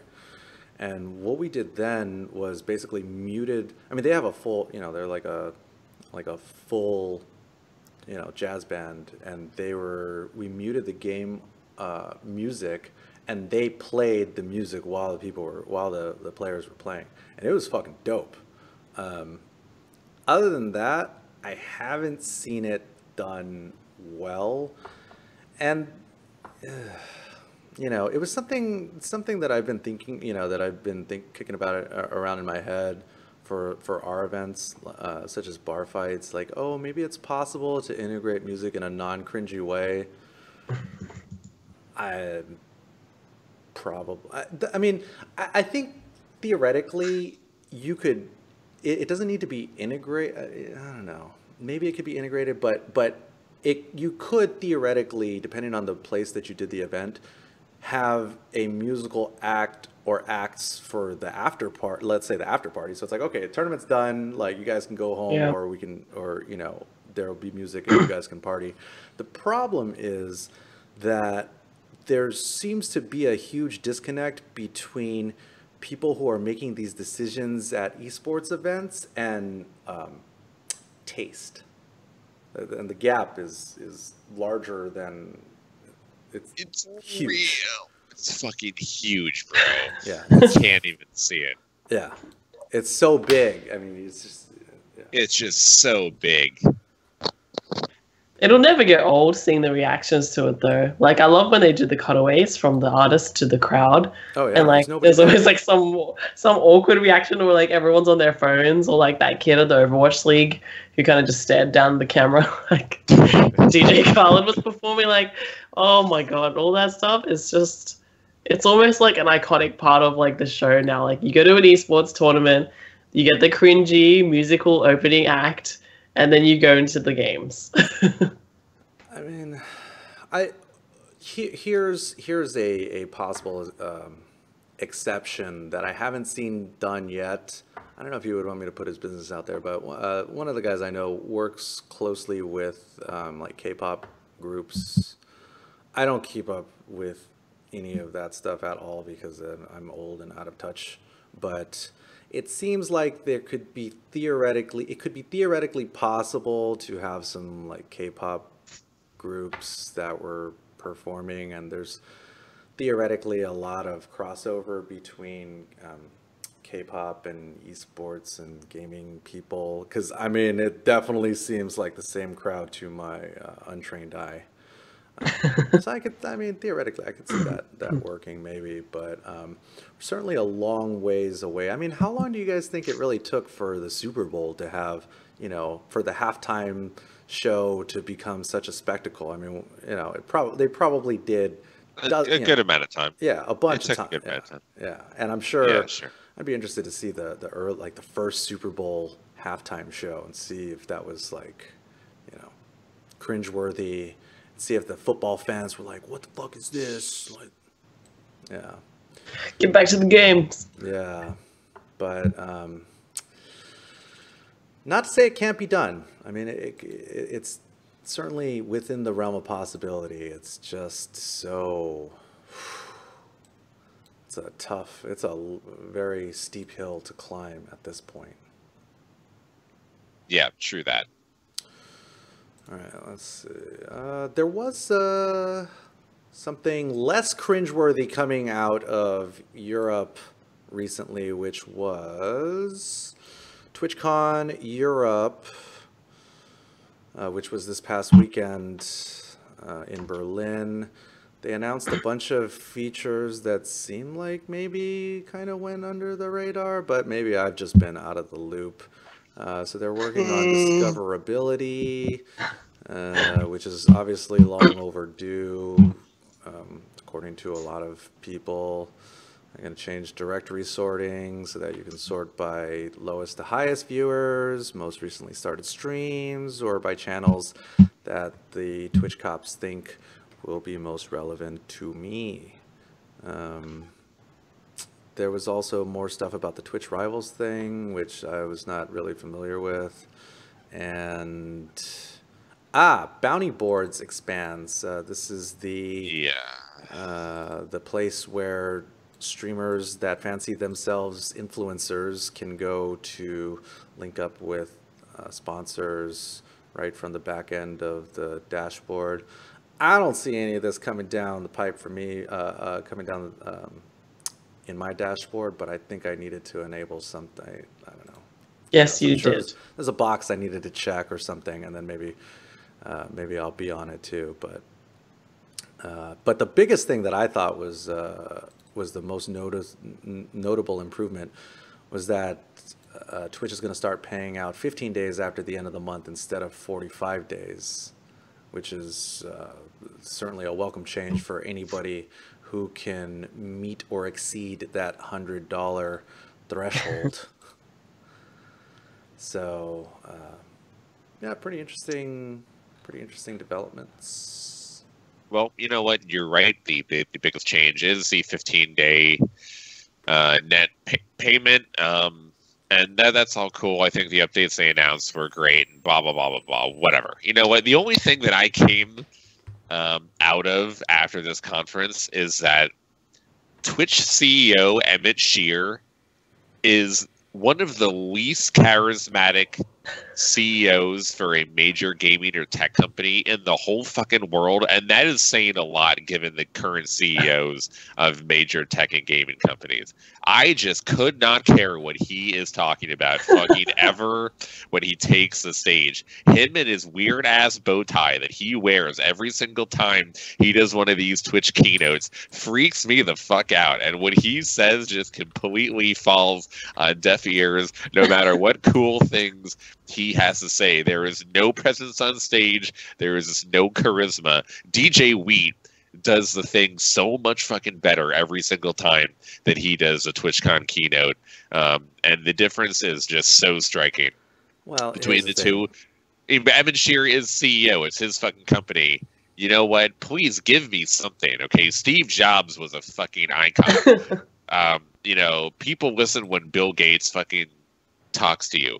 No one, even like Jack Dorsey, people give him shit all the time, but he is kind of like an interesting guy that people want to hear from when he's talking about Twitter. So is Zuckerberg. People hate Zuckerberg, but he's definitely a very interesting figure when he talks. No one fucking gives a shit when Emmett Shear speaks on anything. And if I just mention the name Emmett Shear, most people would be like, who the fuck is that? And that is totally indicative. All of the platform that we're streaming on right now, the biggest platform in video games, no one even knows who the fuck that is. And I think that is still something that Twitch needs to overcome. Oh, wow. You weren't kidding about the bow tie. Yeah, dude, come on. Look at this. Every TwitchCon, it's just this fucking bow tie. Well, I mean, here's the thing. If DJ Wheat is a trained on the field professional when it comes to speaking either on stream into a mic or in front of tons of people. You know, I mean, the guy's got forever years of broadcast experience. You know, Emmett Shear probably spent most of that time building Twitch. So, you know, I don't know, cut the guy a little. Then again, I haven't watched it either. So what? Zuckerberg built Facebook and Jobs built Apple, but they were still super public facing. You know, part of the big reason that they built the platform. And Emmett is not that guy for Twitch. As much shit as Jack Dorsey gets in the same way, even he's more personable and likable than fucking Emmett Shear. I just think that that's gonna come back to bite them. Yeah, I mean, like, it's not a leader's or CEO's job to be, a good or the most popular personality, right, in the public space. I mean, like, part of it is, yes, and as gootecks mentioned, he probably spent a large amount of that time building up his company, but at the same time, he needs to show, like, leadership and inspire, like, faith in the users and the people who use the product. So, you know, that is important. And I gather, you know, Zuckerberg and Jobs and Bill Gates, like, obviously would have spent time getting media training or some sort of training so that when they go up and make these presentations and keynotes, that people listen. Yeah. I mean, to be fair, I actually also think that Susan Wojcicki also flies under the radar. Given all the problems that YouTube has also, she also really does not have a super public presence, and I think that is also one of the reasons why YouTube gets a lot of the shit that it does, is because she doesn't do a very good job of at least being public facing out there to try to address some of the criticism and problems that the platform faces. Maybe Twitch kind of left their public kind of speaking fate. Like, maybe Kevin Lin was the person who before kind of carried that, right? Because I saw Kevin Lin make a speech last year in Vegas, and my God, did he make an excellent speech. I was, like, incredibly moved. It was fantastic. Like, and now he's kind of like not with the company anymore. True. Emmett Shear has kind of had to take up that mantle. Wait, no, Kevin is still there. Oh, is it he? I thought he he's like not there in the same capacity. Yeah. No, yeah, I think Kevin is Kevin is chief content officer now. So he's been, I don't know, he's no longer a COO. Yeah. But, I mean, hey, maybe we'll look back 5 years from now and Emmett Shear will be, way, way better at, I mean, yeah, now I'm going to have to watch this on my own time and Yeah, see. you love keynotes. I'm tell us what you think. I'm a keynote monster, man. I mean, it's important. I think it's important to study this type of stuff because, I mean, it's just usually a masterful job at sales, presentation. I mean, getting your core audience mobilized. Did they announce TwitchCon North America this year? Yeah, San Diego earlier this year. Back to San Diego. Cool. All right. So I don't know if this is going to be our last topic, but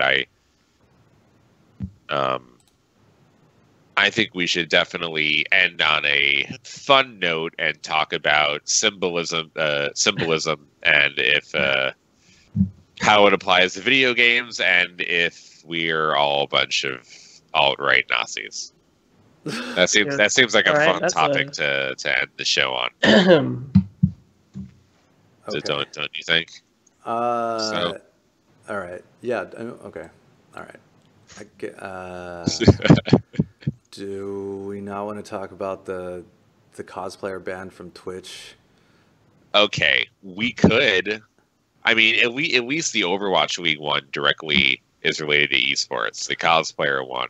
Well, I just feel like we're gonna need eventually have a segment on the show that's like Twitch ban of the week. That's actually an awesome idea. I'd be all for it. Twitch ban of the week. We look at what happened and talk about whether or not it was good. Okay, real quick. Twitch ban of the week. The Sun is reporting that a cosplayer from Twitch was banned. A cosplayer was banned from Twitch after blacking up on stream for Apex Legends outfit. Yikes. Lithuanian streamer Karu Pups was creating a costume for Lifeline when she drew ire for darkening her skin to complete the costume. Quite the blow up across many different websites. People were furious, and she even got her stream cut in the middle of it. She had, I think I saw it somewhere. She had like 100 and something viewers watching at the time.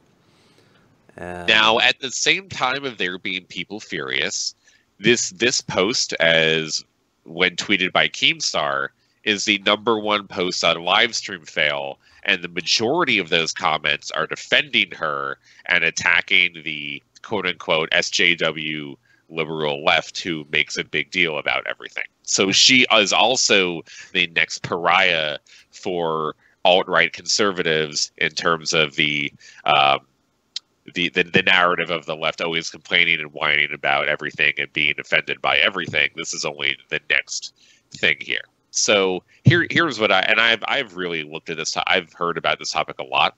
This is only the next incident in all of this, and I feel like the girl who did an interview, said that she had no idea that this was a problem, and that if she knew it was an issue, she wouldn't have did it beforehand, but that she didn't think that this was controversial when she was doing it. And I believe her. I don't think she's lying about this. And I understand where she is coming from, and I don't think that she was trying to do this maliciously in the way that she approached it. However, just because she didn't know, and just because people out there, and really all the people defending her in terms of like the commentary that I was talking about on Livestream Fail, saying that people, this is just another thing for people should be offended by. All of those people are definitely a bunch of white guys, and all of the people saying that are fucking white people, because when I hear black people talk about this, yeah, they think this is fucking stupid and they think this is offensive. And the general overall sentiment is, if you're a white person and you want to cosplay as a black character, just cosplay the character normally and don't darken your face, you dumb motherfucker. Wear the same clothes, wear the outfit, do the hair or whatever. Just don't darken this face for accuracy or whatever you think you need to do. Because the black people, the actual people that are being offended by this thing, the majority of them think it is racist and they think it is offensive. So you could just cosplay the character and listen to these people and not do it. I mean, I understand that it wasn't intentional. I understand that she didn't know. And I know there are people out there who don't give a shit about this stuff and don't understand why this is offensive and don't think it is. But the majority of people think it is. So just listen to them and just cosplay without doing it, and none of this would have happened. Yeah. Yeah. Yeah, agreed. Pretty much hit it on the head. Ignorance is not a defense, you know, for for something like this. So yeah. I mean, you know, it's a little bit different in Europe. I don't think that she knew. Maybe it's not, you know, I mean, what's offensive in some areas is not offensive in other areas. I mean, you know, you give somebody the middle finger here, and it's a lot different. I mean, isn't that how it is in Australia? Like, people give middle fingers for, like, to say hello. Am I making that up? Is that a thing, or am I thinking of something else? You definitely made that up. Okay, middle finger offensive everywhere. Well, it's a pretty good Twitch ban of the week, I gotta say. Not bad for a first try. And speaking of ambiguous hand gestures, yeah. Are we gonna do it? Okay, I'll give you, because I'm the one that Is there a link recorded. that I can? Yeah, it's me. Oh, Jesus. I'm the report. What are you talking about? The #1 esports journalist and consultant is the one that broke the story. So I will. Yeah, but I gotta say the YouTube chat is popping off right now. YouTube chat is popping off. Okay, I put the Twitter link in the Skype. Got it. So basically, I mean, I can show this. Blizzard told a fan in the Overwatch League Arena that they are not allowed to use the OK symbol on stream because of its association as a white power symbol and its association with National Socialism, after a fan in the background of a winners match interview put up the OK symbol on the broadcast, and someone on Twitter complained to the official Overwatch League Twitter account, saying that they hope to get that they can't be allowing these racist symbols to be shown on the Overwatch League broadcast. After the complaint was filed on Twitter, one of the officials came over to a fan and told them they are not allowed to use the OK symbol on the stream.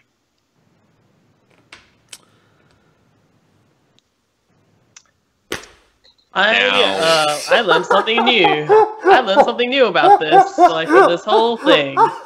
Did you just throw that up on our stream? Damn, we're gonna get banned now. It's all over. No, we're definitely fucked now. You sure? So it's this symbol specifically, like with the OK, like when you're like OK. Did I just get us banned? This symbol, which can be associated with white power, which was started as a troll and then also became a real thing. That symbol, yes, it's also known as the made you look. Like you put it at the bottom of the screen And Yeah. people, it's made Yeah, the like nation you're like, oh, great. I got something for you. Oh, let me get in my pocket. Oh, got you. Exactly how you're doing it, Zorine. And that was exactly how it was done on stream. But no, because 4chan had to make a bunch of trolls to fool a bunch of fucking idiots on the internet, including a bunch of liberal journalists, now we're in a position where,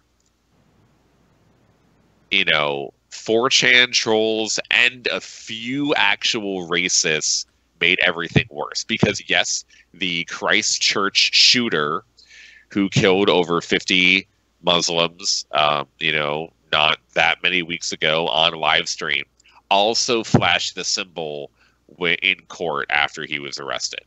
And, the symbol has been and there are other instances of some actual Nazis and white nationalists using this symbol because it has been used as a troll to begin with in photographs on purpose.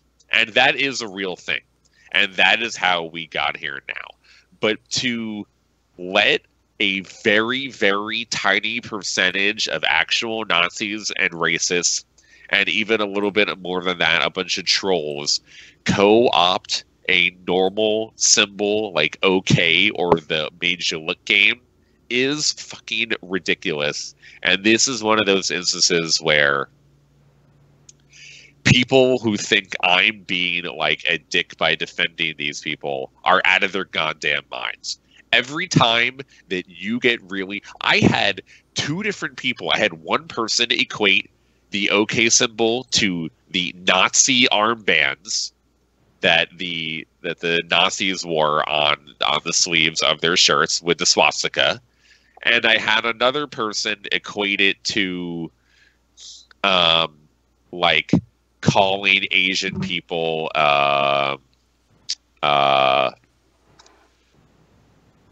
what is the it's not like very, very offensive, but it is Oriental. Oh. Like a term that was normal in the past, but is now more racist.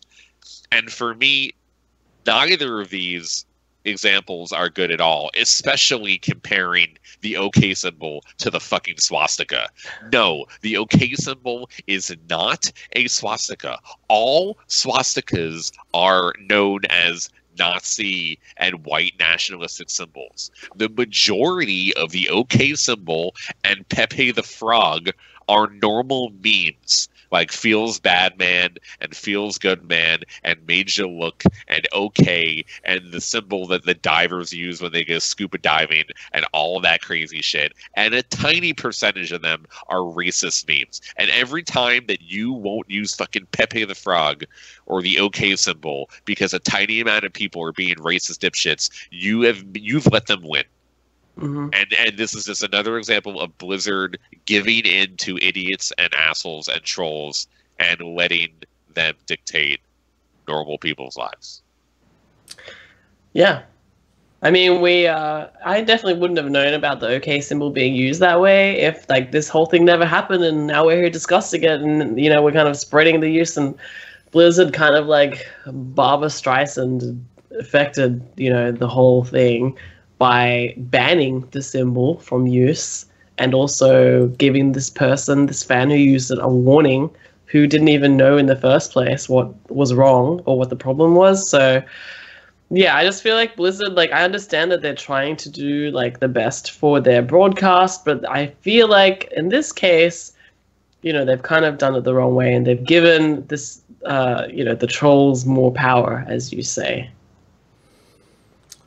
Yeah, when we start changing our behavior over things like this, definitely the trolls win. God, yeah, I mean, we live in this age of call out and all outrage culture, and everybody wants it scores their own sort of social or internet points for calling out this and trying to, rid the world of that in their own little special way on their own little corner of the internet. And I, it's really troublesome, and that's why I don't mind talking about these things, because I think it's important that people know that for the people out there that don't see the world this way, that you're not alone, and that eventually it's going to get to the point where either we just like nobody says anything, or everything will eventually revert back to normal, because it's a cycle and things cannot continue this way. I don't know if this is something that really exists as much outside of America right now, or if it's just because of the current climate that we're in, this sort of, I don't know, all these different factors coming together, the political climate, the social justice warrior climate. I mean, everybody is just really intent on telling other people, on restricting the types of speech and expression that is, number one on the in the Constitution. I mean, the First Amendment is literally what this country was founded on, and it's really sad that that this is the way that things are going. And I don't know what we can do aside from keep using the OK sign in Pepe. I mean, yeah, it is mainly in America, but it is also, I think, in the majority of Western-speaking countries. I mean, the Christchurch shooting happened in New Zealand, right? Mm-hmm. So that's not here, but the murderer asshole who did that used that symbol there. So that wasn't in America, but it's in the first world speaking, English speaking country. And I think, this type of stuff is only going to continue. Yeah, that dude was flashing the symbol. Yeah, some people draw Pepes with, swastikas on it, but we can't let these people use these symbols and make them theirs. We have to pretend they just don't exist and they're not worthy of using random memes and take back our memes. Blizzard could have taken the opposite approach and tried to take back the memes for gamers who honestly had no idea about any of this stuff. There is a large amount of gamers who only use Feels Bad Man and Feels Good Man and Monkus S in Twitch chat, and had no idea that there are Pepes for Kekistan and white nationalism. And that is the majority of people. Majority of people are using the OK symbol to make you look at it and say, haha, got you. Not that fucking they want, to have the white race be accelerated or whatever. And it's just like, Blizzard could have made the right decision and not done anything, and maybe even they didn't have to encourage it, but they could have did just nothing and left it alone. And instead, they had to give in to a few people complaining, acting like idiots, and they caused more harm than good for their product. Yeah. Well said. Well said. Oh, God, this fucking world. I'm fucking done. Yeah. Yeah. Well, actually, here, last thing. What's going on? What's going on next week, Rod? Our resident #1 esports consultant is going to be hosting a panel at the Esports Insider Conference in New York next Tuesday. Yep, two panels. Two panels. Wow. One on the fighting game community, and gootecks is going to make a surprise appearance on the panel. Yep. Not surprising anymore. Oh, shit. Well, heard it here first. gootecks will be on this panel probably. It's going to be really cool about the fighting game community and how it is definitely super esports. So that is a narrative that I'm going to be making for the full hour.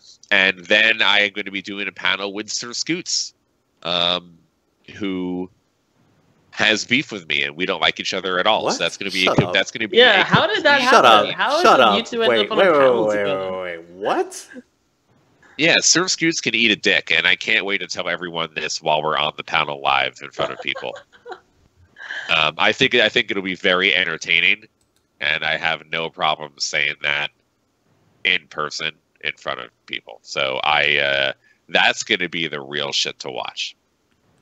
How did that get organized? Who put that together?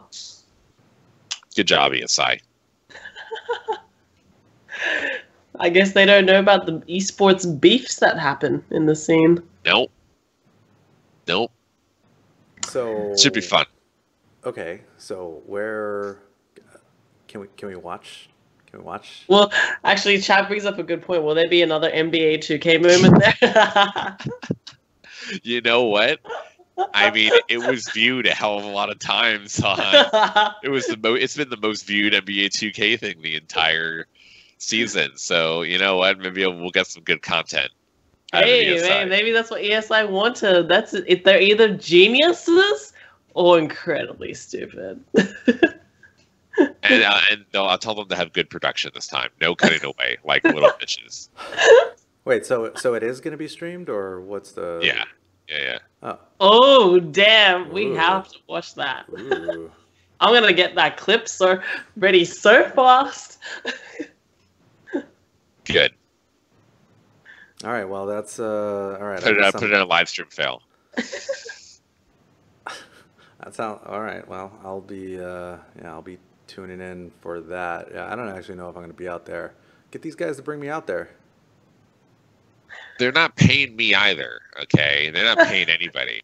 It's actually kind of ridiculous. Yeah, this is esports. What did you expect? Wait. Hold the fuck on. Nobody's getting paid. Everyone has to fly themselves. Hold the fuck on.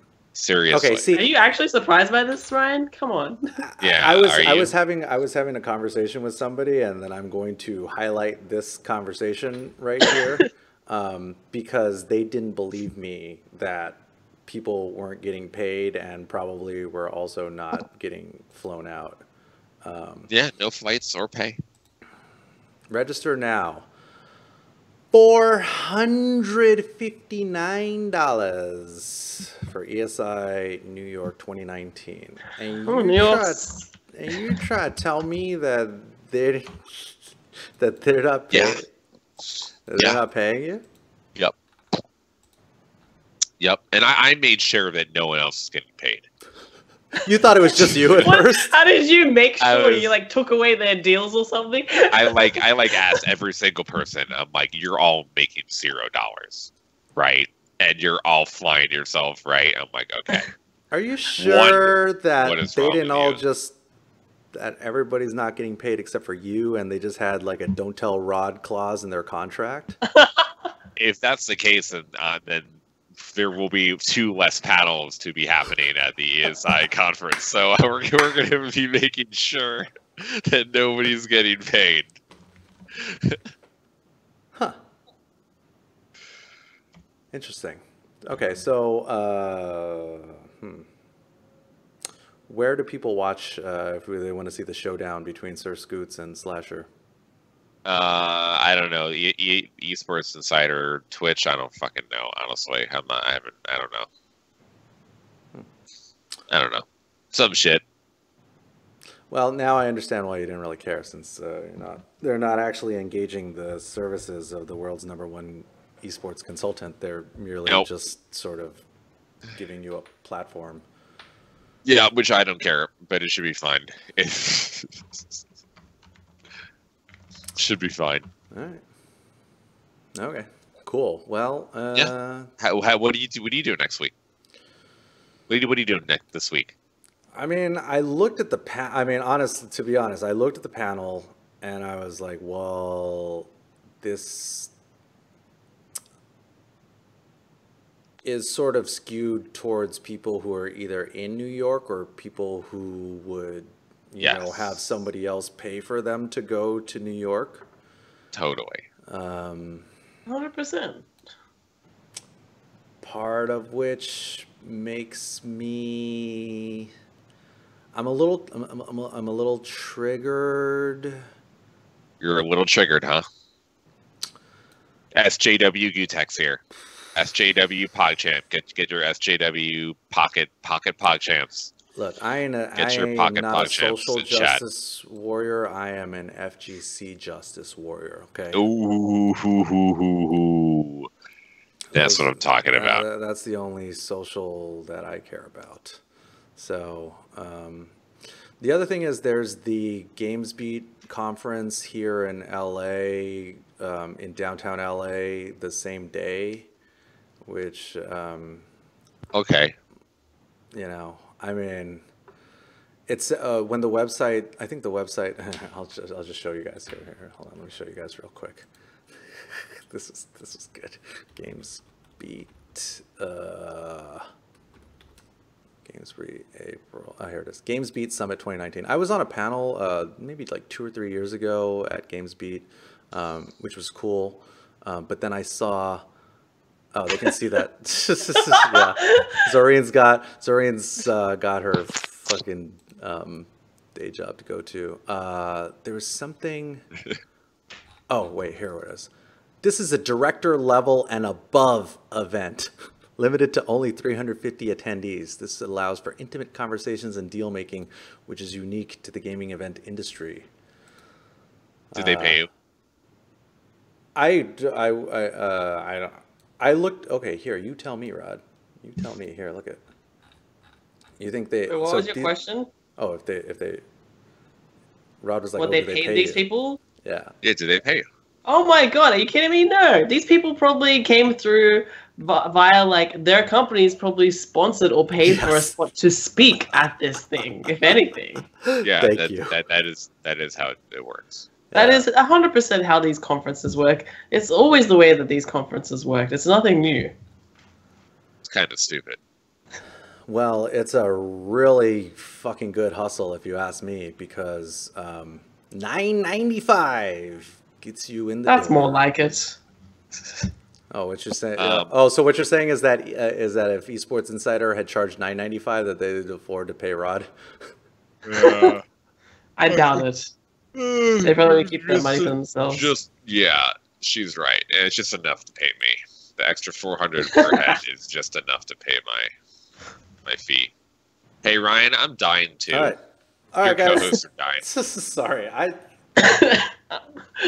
Sorry, guys. This is the type of stuff I like to talk about, not like Chipotle, you know. Sorry, no more Chipotle. Okay. No more Chipotle. Jesus, Zorine. Come on. I'm in agreement with gootecks here. Yeah. All right, guys. Well, hey, it was a lot of fun catching up on the wide world of the esports ecosphere. Please follow my Twitter. Wait. What? You didn't ask me where I'm going to be next week. Yeah, Zorine, where are you going to be next week, Zorine? I'm going to be at Esports Stadium Arlington for the Super Saiyan Showdown. So if you're going to be there, what? The Super Saiyan Showdown, the Dragon Ball Fighters, they're inviting Wait, I'm sorry. You're going to a Dragon Ball thing over Venture Beat, which is in your backyard, and yeah, I'm getting. and Rod's 2-panel you're not gonna extravaganza. Come see me? Zorine, I am very hurt. Hey, I'm getting paid to do this, okay? So I can't really compare that to something that I would have to fork out myself for. Well, better than me and Ryan. Okay, what are you going to be doing over there? Working. You know. Oh, great. That's a great description. Thank you, Zorine. For who? For my agency, obviously. So, yeah, I'll be there. Super Saiyan Showdown, Dragon Ball Fighters. Yeah, looking forward to it. It's going to be sick. Esports Stadium, Arlington. Are you going to be doing on-camera stuff, or are you just hustling behind Nope. the scenes? Totally behind the scenes. Huh. Seems like that might be a prime time to exercise your effortless hosting skills. Maybe. I don't think so. They don't pay me enough to do that. There you go. Now, now we're talking esports. All right. Well, cool. Well, I guess people will not see you over there unless they're going to physically be there. But yeah, if you're in the Dallas area, go check that out. Where do people follow you in the meantime, Zorine? On Instagram, Team Zorine, or on YouTube, Team Zorine, or on Twitch. That was the last one, Team Zorine. All right. I'll be there. All right, and you can follow Rod, the world's #1 esports consultant, on MySpace, Friendster, Snapchat, Zanga. Weibo. LiveJournal, and Zanga. Oh man, throwbacks. All right. All right, guys. Yeah, thanks everybody for watching. I guess. Well, I guess Rod's gonna be busy next week. So. No, I'm gonna be ready. Yeah, I'll dial in from Dallas. Yeah, Cool. we're good. Really? Huh? Really? Next Tuesday. Yeah. Very Yeah, good. See you all next week. All right. See you Next guys all Tuesday, next week. Thank you 10 guys for p.m. watching. Eastern. Hit me on Twitter, Instagram @gootecks. Thanks for watching, guys. Bye.